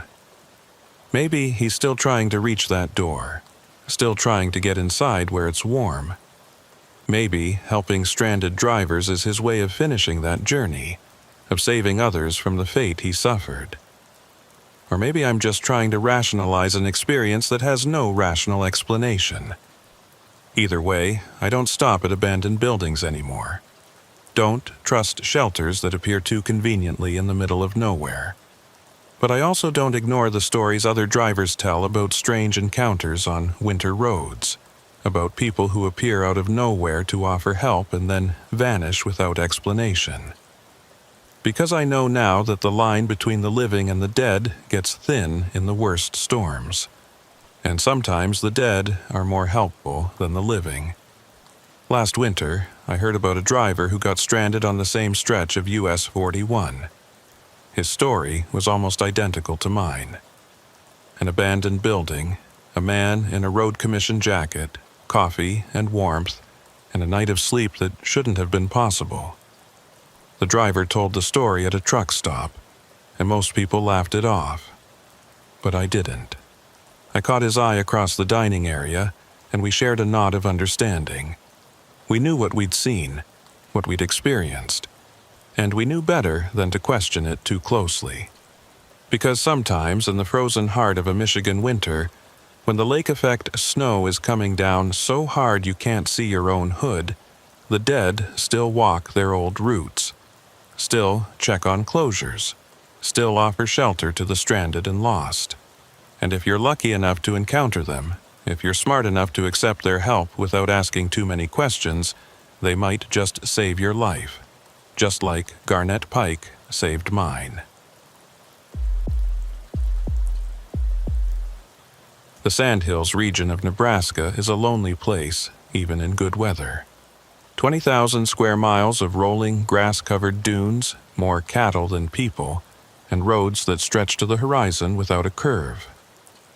In winter, it becomes something else, a vast, white emptiness where the wind doesn't just blow, it hunts. It searches out every weakness, every gap in your defenses, every moment of doubt. I learned that in March of 2018, when what should have been a routine run turned into the worst night of my life. My name's Judah Merriweather, and I've been hauling cattle for 12 years. It's honest work, hard work, and it takes you to places most people never see. Remote ranches, auction yards in towns with populations under 500. Feedlots that exist as dots on maps that haven't been updated since the 70s. That night, it took me somewhere I wish I'd never been. Somewhere I'm still not entirely convinced exists on any map. I was running empty from Alliance to North Platte, deadheading back after delivering a load of Angus to a feedlot. The trailer was clean, freshly washed out at the delivery site, and I was making good time. The forecast called for light snow, maybe some wind. Nothing a driver with experience couldn't handle. But forecasts in the Sandhills are more like suggestions than predictions. The weather does what it wants out here, and what it wanted that night was to bury everything under 3 feet of snow, while winds gusting to 70 miles per hour turned the world into a white fury. I should have seen it coming. The sky had that look, a flat, oppressive gray that seems to press down on the land like a coffin lid. The kind of sky that makes cattle nervous, and horses refuse to leave their stalls. But I was tired, eager to get home to my apartment in North Platte, eager to sleep in my own bed for once instead of the cramped sleeper berth. So I convinced myself I could outrun it. I've made a lot of stupid decisions in my life, but that one ranks near the top. By the time I hit Highway 2 west of Broken Bow, I knew I'd made a mistake. The snow was coming down in sheets, and the wind was hitting my empty trailer with enough force to shove the whole rig sideways. Empty trailers are a nightmare in crosswinds. They catch the wind like a sail, and you spend more time fighting to stay in your lane than actually driving. I was down to 30 miles per hour, then 20, fighting the wheel just to keep it between the ditches. The road ahead would vanish for seconds at a time, complete whiteout, and I'd be driving on memory and hope. The center line disappeared, the shoulder markers disappeared, everything disappeared except the white and the wind. I was looking for a place to pull over, any ranch access road or wide spot where I could get off the main highway and wait it out. That's when I felt it. That terrible, unmistakable sensation every trucker dreads. The trailer started to drift. Black ice under the snow. Invisible and deadly as a knife in the dark. I felt the back end step out, swinging wide to the left. My stomach dropped, and time seemed to slow down the way it does in emergencies. I tried to correct gentle pressure on the wheel, foot off the brake, letting the Jake do the work. For a second, I thought I had it. The trailer started to come back in line, and I felt a surge of relief. Then the laws of physics took over, and relief turned to terror. The trailer continued its arc, pulling the cab with it. I was jackknifing, and there wasn't a damn thing I could do about it. I felt the whole rig start to tip. That slow-motion moment where you know what's coming but can't stop it. Time stretched out impossibly. I saw my coffee cup lift off the holder, saw my CB mic swing on its coil, saw the world outside my windshield start to rotate. The passenger side lifted, kept lifting, and then I was going over. The world rotated 90 degrees, and gravity betrayed me. I was lying on the driver's side door, held in place by my seatbelt, looking up at the passenger window like it was a skylight. The crash was less dramatic than you'd think. No explosion, no fireball like in the movies. Just a prolonged crunch and scrape as 53 feet of steel and aluminum settled onto its side in a drift of snow. The engine had died automatically, some safety feature kicking in, and the sudden silence was profound. Just wind, howling like something alive and hungry, and the creak of metal settling into its new position. I hung there for a moment, suspended by my seatbelt, taking inventory. Arms and legs responded when I told them to move. No sharp pains, no wetness that would indicate bleeding. Nothing broken, no blood, just bruised and shaken and scared out of my mind. I could smell diesel, strong and sharp, which meant a leak somewhere. Not good, but not immediately catastrophic. I needed to get out, assess the damage, call for help. I unbuckled, and gravity immediately claimed me. I fell the 2 feet to the driver's side door, landing awkwardly on my shoulder. Pain shot through my arm, but it was the dull ache of impact, not the sharp lightning of a break. I took a moment to breathe, to let the adrenaline settle, to think clearly. The passenger door was now above me, my only exit unless I wanted to try to squeeze through the broken windshield. I stood on the driver's side window, glass crunching under my boots, and reached up to push open the passenger door. It was heavier than I expected, fighting gravity, but I managed to get it open and prop it with my shoulder while I climbed up and out. The wind hit me the moment I emerged, stealing my breath and driving snow into every gap in my clothing. I pulled myself out completely and dropped to the ground, or what I thought was the ground. My feet sank into snow up to my thighs. The visibility was maybe 10 feet on a good second, less when the wind gusted. Just enough to see my rig lying on its side like a dead animal, trailer jackknifed at that terrible angle that tells you immediately that this isn't going to be a simple fix. The whole passenger side was exposed, scraped, and dented, and I could see diesel dripping from somewhere underneath, dark spots spreading in the white snow. I pushed through the snow to the cab, fighting for every step, and tried my phone. No signal, of course not. Out here in the sandhills, you're lucky to get a signal on a clear day when you're standing on high ground. In this storm, in this valley, forget it. The phone was just an expensive paperweight. I tried the CB next, reaching through the open passenger door to grab the mic. I keyed it up, heard the squelch, felt a moment of hope. Mayday, Mayday, this is a rolled semi on Highway 2, approximately 20 miles west of a broken bow. I need assistance, over. Static. Dead. Empty static. I tried again, switching channels, trying the emergency frequency. Nothing. The storm was eating radio signals like it was hungry for them. I was on my own, at least for now. I knew the basics of survival. Stay with the vehicle. Don't try to walk in a whiteout. Wait for help. The rig, even on its side, offered shelter. I had emergency supplies in the sleeper: blankets, water, some food, road flares. I had a half tank of fuel, which meant I could run the auxiliary heater if I could get the electrical system working. I could last until the storm broke or until help arrived. I just needed to secure the scene, make myself as visible as possible, and wait. I was climbing back up toward the passenger door, planning to grab my emergency kit, when I saw them. The tracks. They were in the snow, maybe 20 feet from my truck, leading from the tree line on the north side of the road. Boot prints. Human-sized, but spaced wrong. Too far apart, like whoever made them had an unnaturally long stride or had been running. But the tracks weren't frantic or scattered. They were methodical, purposeful, a straight line from the trees to my truck. I followed them with my eyes, my heart starting to pound for reasons that had nothing to do with the cold. The tracks led right up to my passenger door, the door that had been facing up, the door I'd just climbed out of. They circled the cab once, then headed back toward the trees. Someone had been here.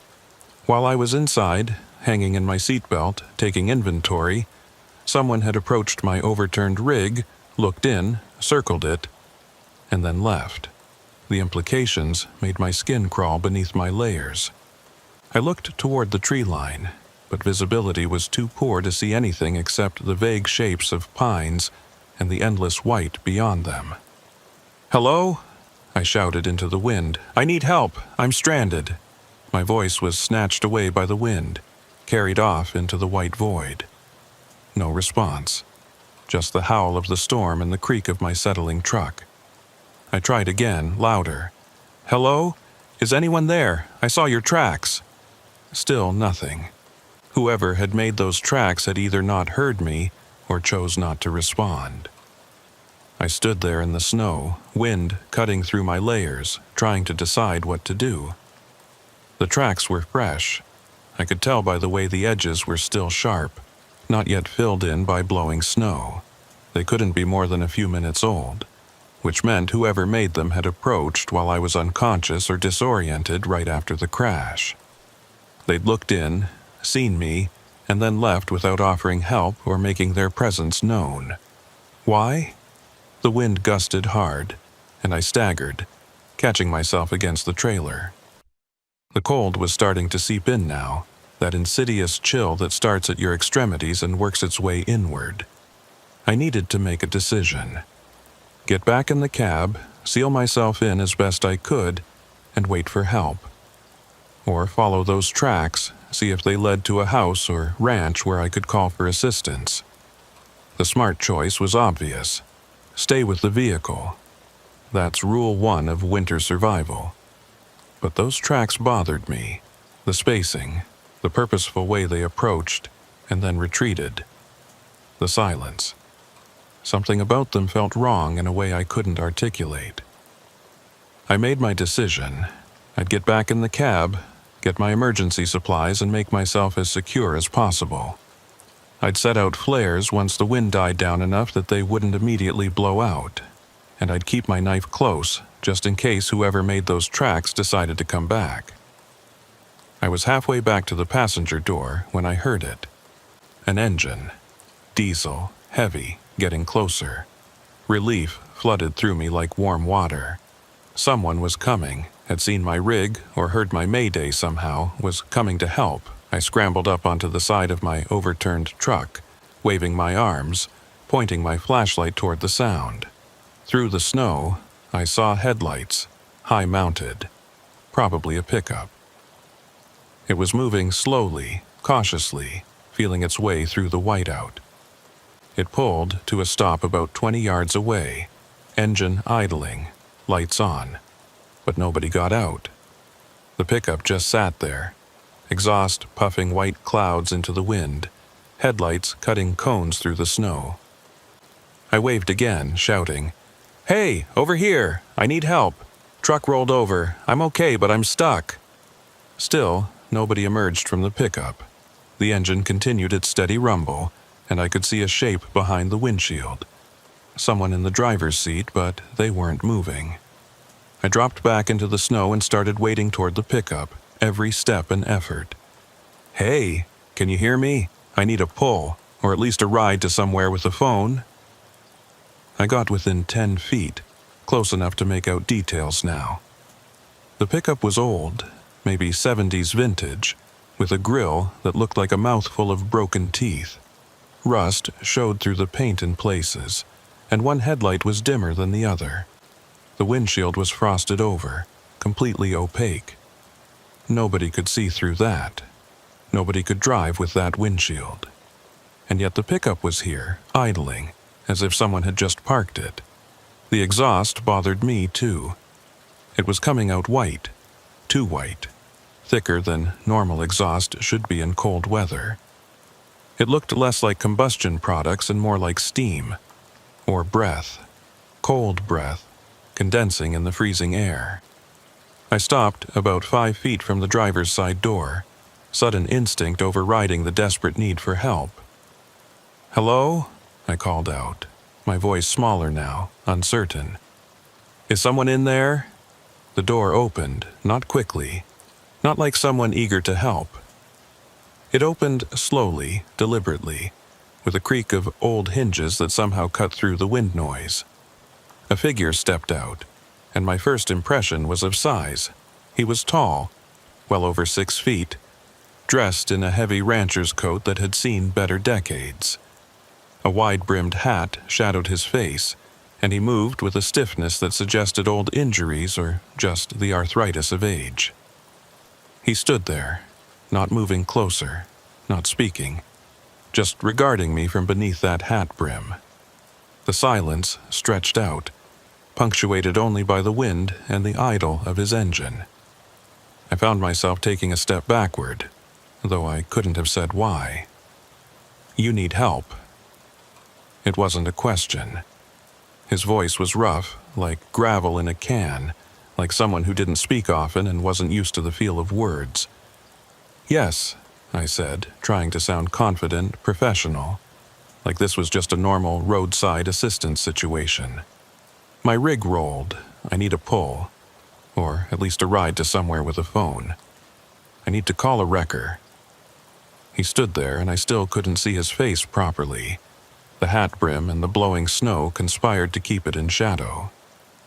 "Where were you headed?" he asked. "North Platte," I said. "Deadheading back from Alliance." "Long way to go in this storm," he said. "Dangerous. People die out here, freeze to death, get lost. Never found until spring, if then." There was something in his tone, something flat and emotionless, that made the words feel less like concern and more like statement of fact, like he was describing something he'd witnessed many times. "I know," I said. "I made a mistake, should have pulled over earlier. But I'm okay now. If you could just give me a ride or loan me a phone, I can get this sorted out." He tilted his head slightly, a considering gesture. "I can help," he said finally. "Come with me. Get you warm. Get you somewhere safe." He gestured toward the pickup with one gloved hand. The cab was dark inside, no dome light, no dashboard glow. Just darkness. "What's your name?" I asked, stalling. not sure why I was reluctant to accept the help I desperately needed. "I'm Judah Merriweather. I haul cattle, been doing it 12 years, out of North Platte. You from around here?" He didn't answer for a moment. When he did, his voice seemed to come from a different direction, though he hadn't moved. "Clovis Bain. I ranch near here. Have for a long time. Seen a lot of storms. A lot of drivers like you, making mistakes, ending up in trouble." He took a step closer, and I took a step back automatically. "Mr. Bain," I said carefully, "I appreciate you stopping, but I think I should stay with my rig. Company policy, you know. Someone will come looking, and they'll expect to find me here." He stopped advancing, stood perfectly still, that hat brim still hiding his face. "Company policy," he repeated slowly, like he was tasting the words. "That's smart. Staying with your vehicle, that's what they tell you. But out here, in storms like this, sometimes the vehicle becomes a tomb. Sometimes staying put means freezing.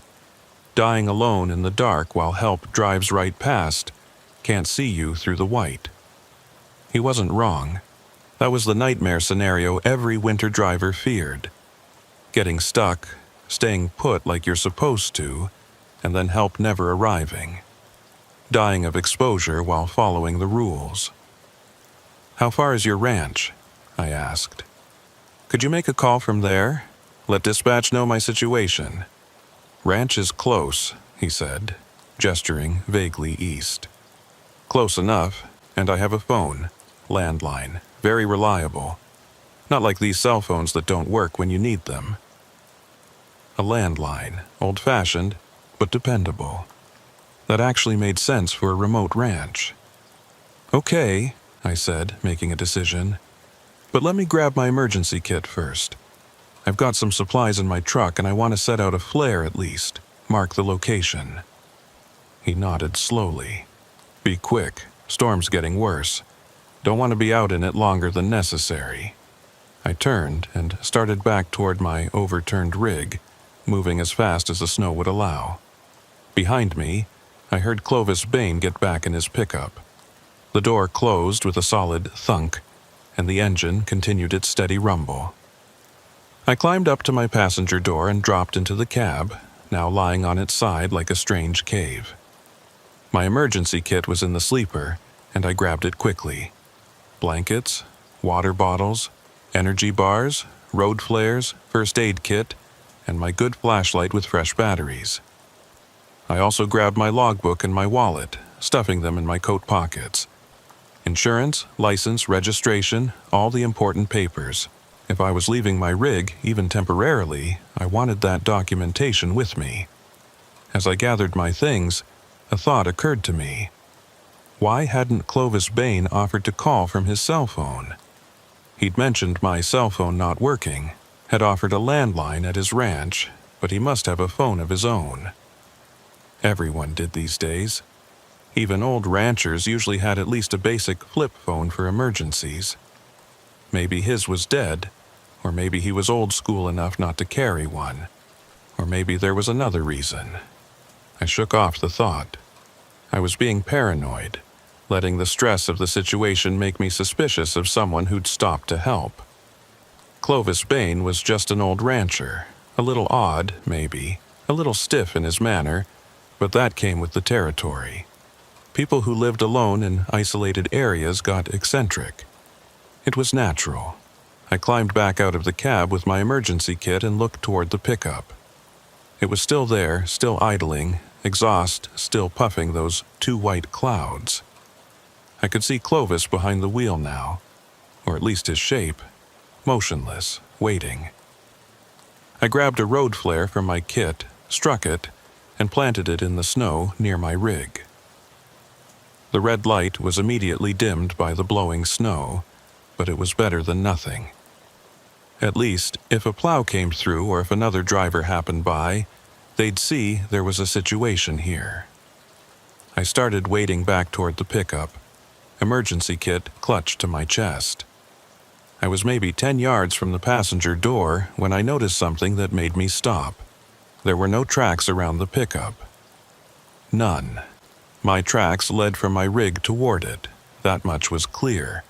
But there were no tracks leading to the driver's side door, no tracks indicating that Clovis had walked around his vehicle, no tire tracks showing where he'd driven from. The pickup was sitting in pristine snow, as if it had been lowered from the sky directly onto that spot. I stood there, wind howling around me, staring at the impossible absence of tracks.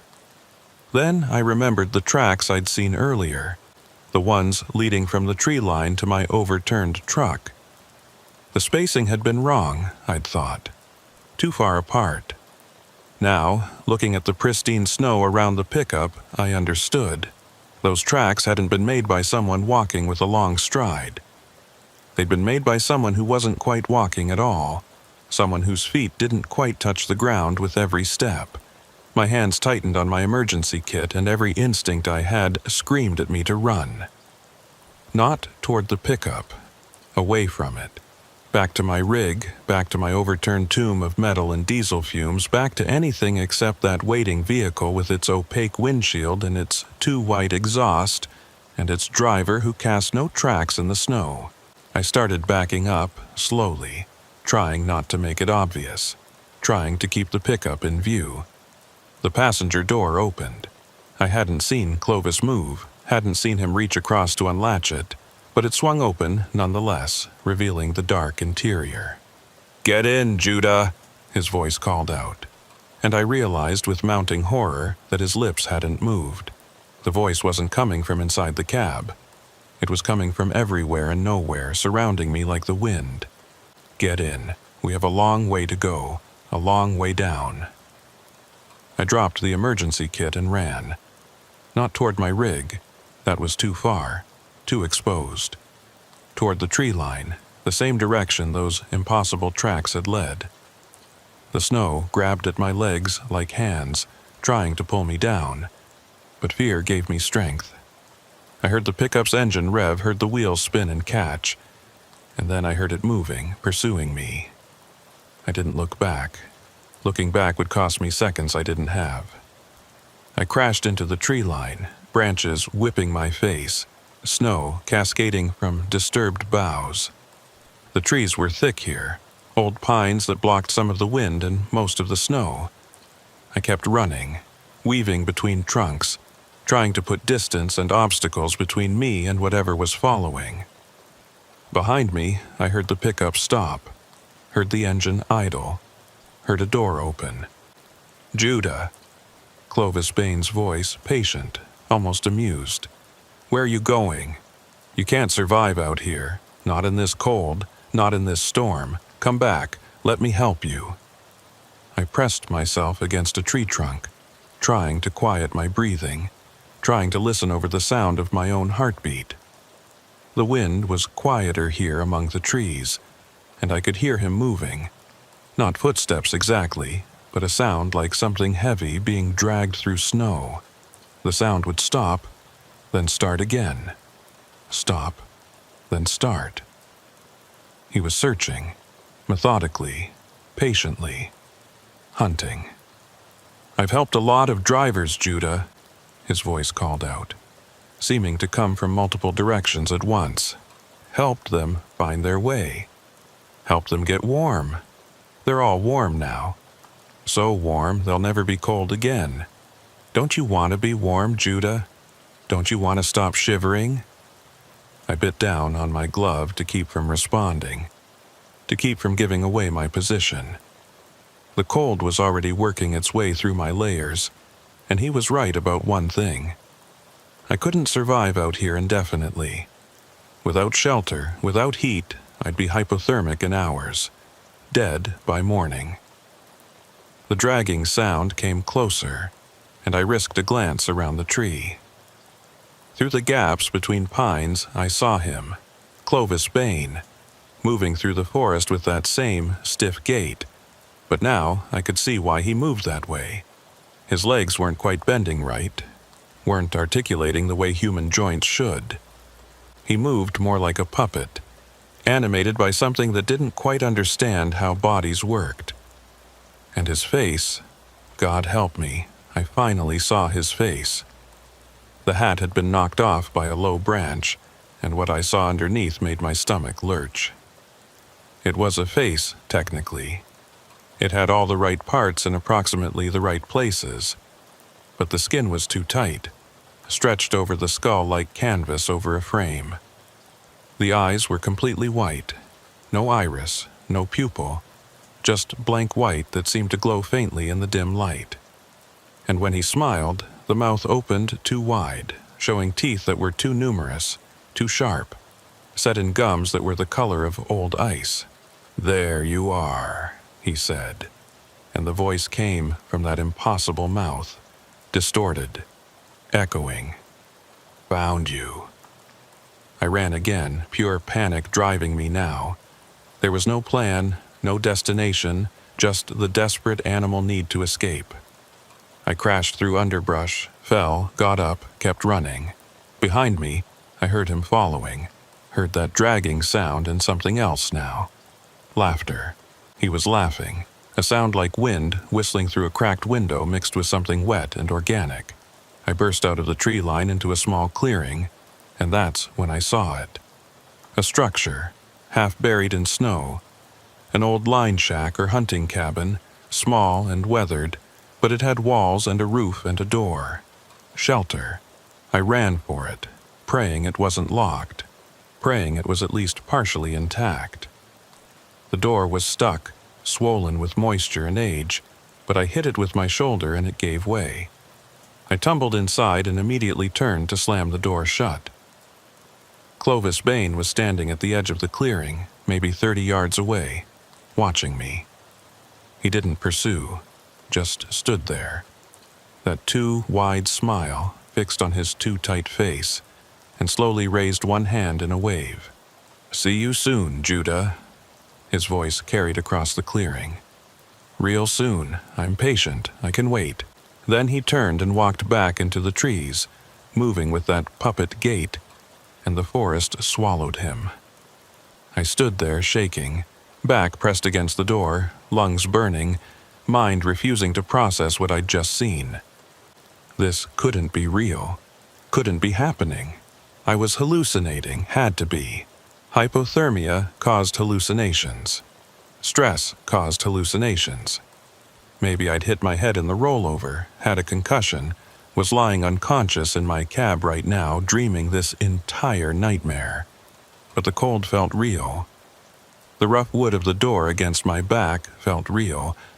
The burning in my lungs and the terror in my gut felt real. I looked around the cabin, letting my eyes adjust to the dim interior. It was small, maybe 12 by 12, with a single room and a lot pot-bellied stove in the corner. There was a cot against one wall, a small table, a couple of shelves with canned goods covered in dust, a hunting cabin long abandoned by the look of it, but structurally sound enough. The windows were intact, though filthy, and the door, while old, was solid wood. It was shelter. It was more than I'd had 10 minutes ago, but it was also a trap. I was locked in here with whatever Clovis Bain was circling outside. I went to the window and wiped away enough grime to see out. The clearing was empty, trees swaying in the wind, snow falling steadily. No sign of the thing that had chased me. But I knew it was out there, waiting, watching. I checked the cabin methodically, looking for anything useful. The shelves yielded cans of beans and soup, so old the labels were barely readable. Matches in a waterproof container, and a half-used bottle of kerosene for the stove. I checked the stove itself and found it clean, functional, with dried wood stacked beside it. Someone had used this place seasonally, probably hunters, and had left it ready for the next season. I could make a fire, generate heat, survive until morning. But morning was at least 12 hours away, probably more. Could I hold out that long? Could I keep whatever was out there from getting in? I started a fire in the stove, more for the psychological comfort than the immediate warmth, though that would come soon enough. As the kindling caught and the wood started to burn properly, I felt some of the terror recede. fire was primal protection, ancient defense against things that hunt in the dark. I pulled the cot to where I could see both the door and the window, positioned myself so nothing could approach without me seeing it, and tried to think rationally about my situation. I was stranded in a blizzard, miles from help. With a rolled truck, I couldn't drive. But I was alive, I had shelter, I had heat, and I had matches and wood to keep the fire going. In the morning, when the storm broke, I could make my way back to the highway. Someone would find my rig, would call it in, would send searchers if necessary. I just had to survive the night. Just had to wait out the darkness and whatever was in it. The fire crackled, wood popping and settling. Outside, the wind howled and the snow fell and the world was reduced to white and black and the thin orange glow of firelight. That's when I heard the sound. A soft scraping, rhythmic, coming from the roof. Like fingernails, or something like fingernails, scratching against wood shingles. I grabbed a piece of firewood from the stack, a solid length of oak that would make a decent club, and moved to the center of the room where I could watch all directions. The scraping continued, moved across the roof from one side to the other, then stopped. Silence except for the fire and the wind. Then a new sound. Tapping on the window, gentle, almost polite. Tap, tap, tap. I looked at the filthy glass and saw nothing but darkness and the reflection of firelight.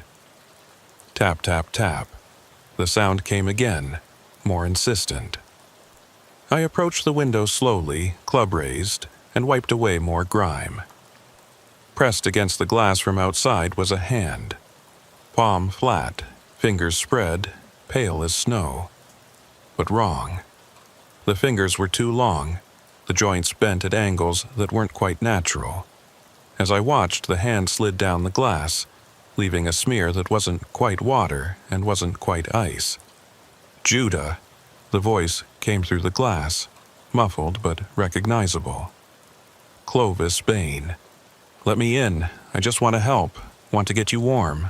Don't you trust me, Judah? Go away, I said, my voice barely above a whisper. Leave me alone. The hand disappeared from the window, and for a moment I thought he'd actually listened. Then I heard footsteps on the porch, heavy and deliberate. The door rattled in its frame as something tested it. I'd wedged it shut with a chair, but that wouldn't hold against a determined assault. Judah, the voice came again, right outside the door now. This is foolish. You'll freeze in there eventually. Fire will go out, wood will run out, cold will come in, but I can take you somewhere warm, somewhere you'll never be cold again. Don't you want that? I don't know what you are, I said, backing toward the stove, toward the light and heat. But I know you're not human. I know you're not Clovis Bain, so no, I don't want your help. There was silence for a long moment. Then I heard something that chilled me more than any of the rest had. Children's voices. Multiple children giggling and whispering coming from all sides of the cabin. Come out, come out. Play with us. It's so cold out here. We just want to be warm. I knew with absolute certainty that there were no children out there. Whatever those voices belonged to had never been children, had possibly never been anything that walked on two legs and drew breath. They were lures, bait, designed to appeal to basic human compassion and draw me out. I stayed silent, club gripped tight, watching the door and windows. The children's voices continued, rising and falling, sometimes in unison, sometimes overlapping, creating a discordant chorus that made my skin crawl. Then Clovis Bain's voice cut through them. Last chance, Judah. Come with us now, willingly, or we'll wait until you have no choice, until the cold makes you desperate, until you're so hypothermic you'll do anything for warmth. We're very patient.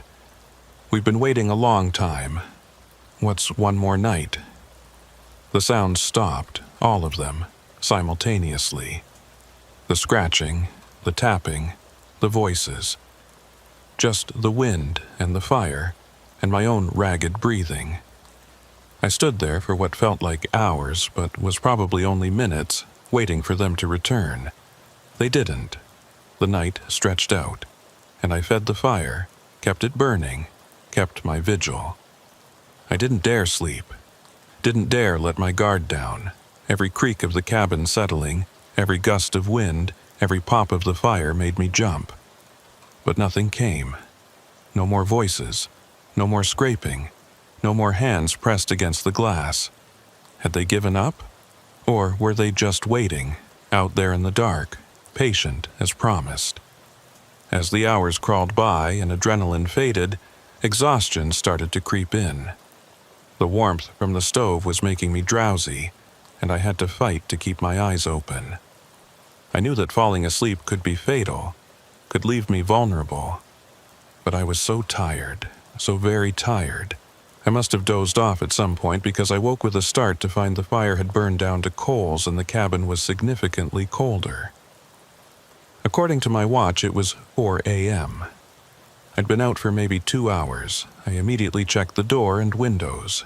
Everything was still secure. Outside, I could see the first hints of pre-dawn gray. The storm had passed, and in its wake was an eerie stillness. I fed the fire, building it back up, and allowed myself a moment of relief. I'd made it through the night. Whatever those things were, they hadn't gotten in. As proper dawn broke, I gathered what I could from the cabin. The matches, some of the canned food, an old coat that had been hanging on a peg. Then I carefully opened the door and looked out. The clearing was empty. Pristine snow covered everything, unmarked except by my own tracks from the night before, leading from the tree line to the cabin door. No other tracks. No sign that anything had been circling the cabin, scratching at the roof, tapping at windows. It was as if I'd imagined the whole thing, but I hadn't. I knew I hadn't. I had the memories too vivid, too detailed, too terrifying to be hallucination. And there, in the snow near the porch, was evidence. The handprint from the window had dripped down and frozen in the snow below.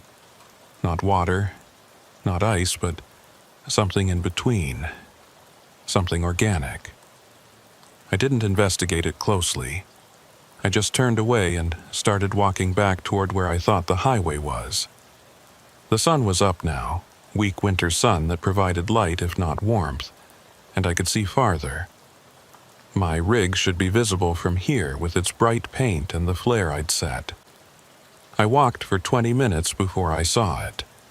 My overturned truck still lying where I'd left it, red flare long since burned out. And beside it, tracks. Fresh tracks, tire prints in the snow. A vehicle had stopped there recently.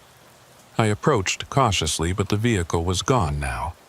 What remained was a small orange flag planted in the snow, the kind DOT uses to mark hazards, and a business card tucked under a rock.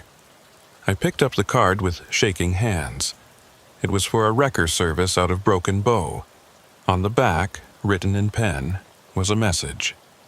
Found your rig at dawn. Called it in. Help is on the way. If you're reading this, find the highway and head east. Plow crews are working the road. Stay safe. Fenwick Hale Wrecker Service. I nearly cried with relief. Someone had found my rig, had called for help, had given me instructions. I was going to make it. I just had to reach the highway, flag down a plow, and this nightmare would be over. I started walking east, following the direction indicated on the card. Within half an hour, I heard the diesel rumble of heavy equipment and saw a snowplow working the road. I waved my arms, and it stopped, the operator leaning out with concern on his face. "You the stuck trucker?" he asked. "Yeah," I said, and my voice cracked with emotion and exhaustion. "Yeah, that's me." He got me into the warm cab of the plow, radioed for an ambulance, wrapped me in blankets. "You're lucky," he said. "Temp got down to 20 below last night. You been out here all night?" "I found shelter," I said. "An old cabin in the woods." He frowned. "Cabin? There's no cabins in this area. It's all state land, no structures allowed." I started to argue, to insist I'd just been there, had spent the night there, but he was already moving on, calling in my rescue, coordinating the wrecker. Maybe I'd been confused about the location. Maybe the cabin was farther than I thought. Or maybe, and this thought settled cold in my stomach, maybe there never was a cabin. Maybe I'd spent the night somewhere else, somewhere that only appears to those who need it, those who are desperate and lost and pursued by things that shouldn't exist. They got me to a hospital, treated me for minor frostbite and exposure, kept me for observation. The wrecker service, Fenwick Hale's outfit, recovered my rig and hauled it to a repair facility. The damage was extensive, but fixable. My company was understanding, thankful I'd survived. A deputy sheriff came to take a statement, and I told him most of it. The rollover, getting stuck, seeing the pickup, running into the woods. I left out the parts about Clovis Bain's face, about the children's voices, about the things that circled the cabin all night. He listened politely, wrote it all down. When I finished, he was quiet for a moment. "You mentioned a pickup, an old one? 70s vintage?" "Yeah," I said. "Why?" He pulled out a folder and showed me a photograph. My blood turned cold. It was Clovis Bain's pickup, exactly as I'd seen it, down to the rusty patches and the broken-tooth grill. "Is this what you saw?" "Yes," I whispered. What is it?" The deputy put the photo away. "That truck belonged to a rancher named Clovis Bain. He died in 1983. Got caught in a blizzard on Highway 2, tried to drive home. His truck went off the road about 2 miles from his ranch house. He tried to walk the rest of the way but got disoriented in the whiteout. They found him 3 days after the storm cleared, frozen solid, about halfway between his truck and his house. He was still walking when he died, apparently, frozen mid-stride. How is that possible? Happens sometimes in extreme cold. Body freezes so fast it holds its shape." He looked at me directly. "But here's the thing. In the 30-some years since, there have been reports. Drivers getting stuck in storms on that stretch of highway. Some of them report seeing an old pickup, a man offering a ride. Most refuse. A few accept. What happens to the ones who accept?" His face darkened. "We find them, eventually. Sometimes days later, sometimes weeks. Always frozen, always miles from where they were last seen. Like they wandered off into the storm following someone. One driver we found had walked 12 miles in the wrong direction, directly into the sandhills before he froze. There are no roads that way, no reason to go that direction, but his tracks showed he was following something, following parallel tracks that didn't look quite right. I felt sick. Why didn't you warn me? Put up signs? We tried. We put out advisories every winter. Stay with your vehicle. Don't accept rides from strangers, but how do you tell people not to get in a truck with a dead man? Who believes that?" He stood to leave, then paused. "You did the right thing, Mr. Merriweather. Running. Following your instincts. A lot of drivers don't. They're tired, cold, desperate. They get in the truck because it's there, because it offers warmth. And then they're never seen alive again." After he left, I lay in the hospital bed, staring at the ceiling. I thought about Clovis Bain, frozen mid-stride, trying to reach home. Thought about how he was still trying, decades later, still offering rides, still promising warmth. But the warmth he offered wasn't life. It was the final warmth of freezing to death. That paradoxical sensation hypothermia victims report right before the end, where they feel hot and start removing clothes. He was trying to take people with him, trying to share that final, fatal warmth. I was released 2 days later. My rig was repaired, and I faced a choice. Quit trucking, find a job that didn't involve winter driving through the sandhills, or get back behind the wheel. I chose to keep driving. But I made changes. Better emergency gear, satellite phone with reliable coverage, extra fuel for the heater. And I made rules. If I get stranded, I stay with my rig, period. No exceptions. I don't accept rides from strangers no matter how desperate I am. I don't follow tracks into the woods. I don't trust old pickups with frosted windshields that appear out of nowhere in storms. It's been 6 years since that night, and I still run freight through Nebraska. I see that stretch of Highway 2 sometimes, and I always feel a chill that has nothing to do with the weather. Because I know what's out there.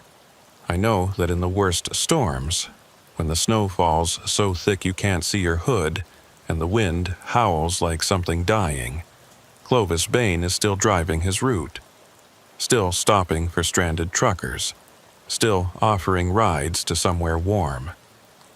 And I know that every few years, some desperate driver accepts that ride, climbs into that truck with its dark interior and its driver who doesn't quite move right, and they're never seen alive again. Sometimes I see the pickup in my mirrors, far behind, pacing me on empty stretches of highway during winter storms. I drive faster when I see it, keep my doors locked, and I pray I never break down again on Highway 2 during a blizzard. Because I know he's waiting, patient as the cold, hungry as the wind, offering warmth that burns like ice and promises that end in frozen silence. Last month, another trucker disappeared on that same stretch. They found his rig 3 days later, rolled in the ditch, driver's door open. No sign of him except tracks leading away from the truck. Tracks that stopped after 50 yards, like he'd simply vanished mid-stride, or climbed into a vehicle that left no tracks of its own. They're still searching, but I know they won't find him. Not alive. When they do find him, he'll be miles from his truck, frozen, that last paradoxical warmth still evident on his face. They'll wonder why he wandered so far in the wrong direction. They'll never understand that he didn't wander. He was following Clovis Bain's last ride home. I hope to God I never have to follow it myself. But out there in the sandhills, in the white hell of a blizzard, hope is a thin and fragile thing, and the dead drive their routes forever.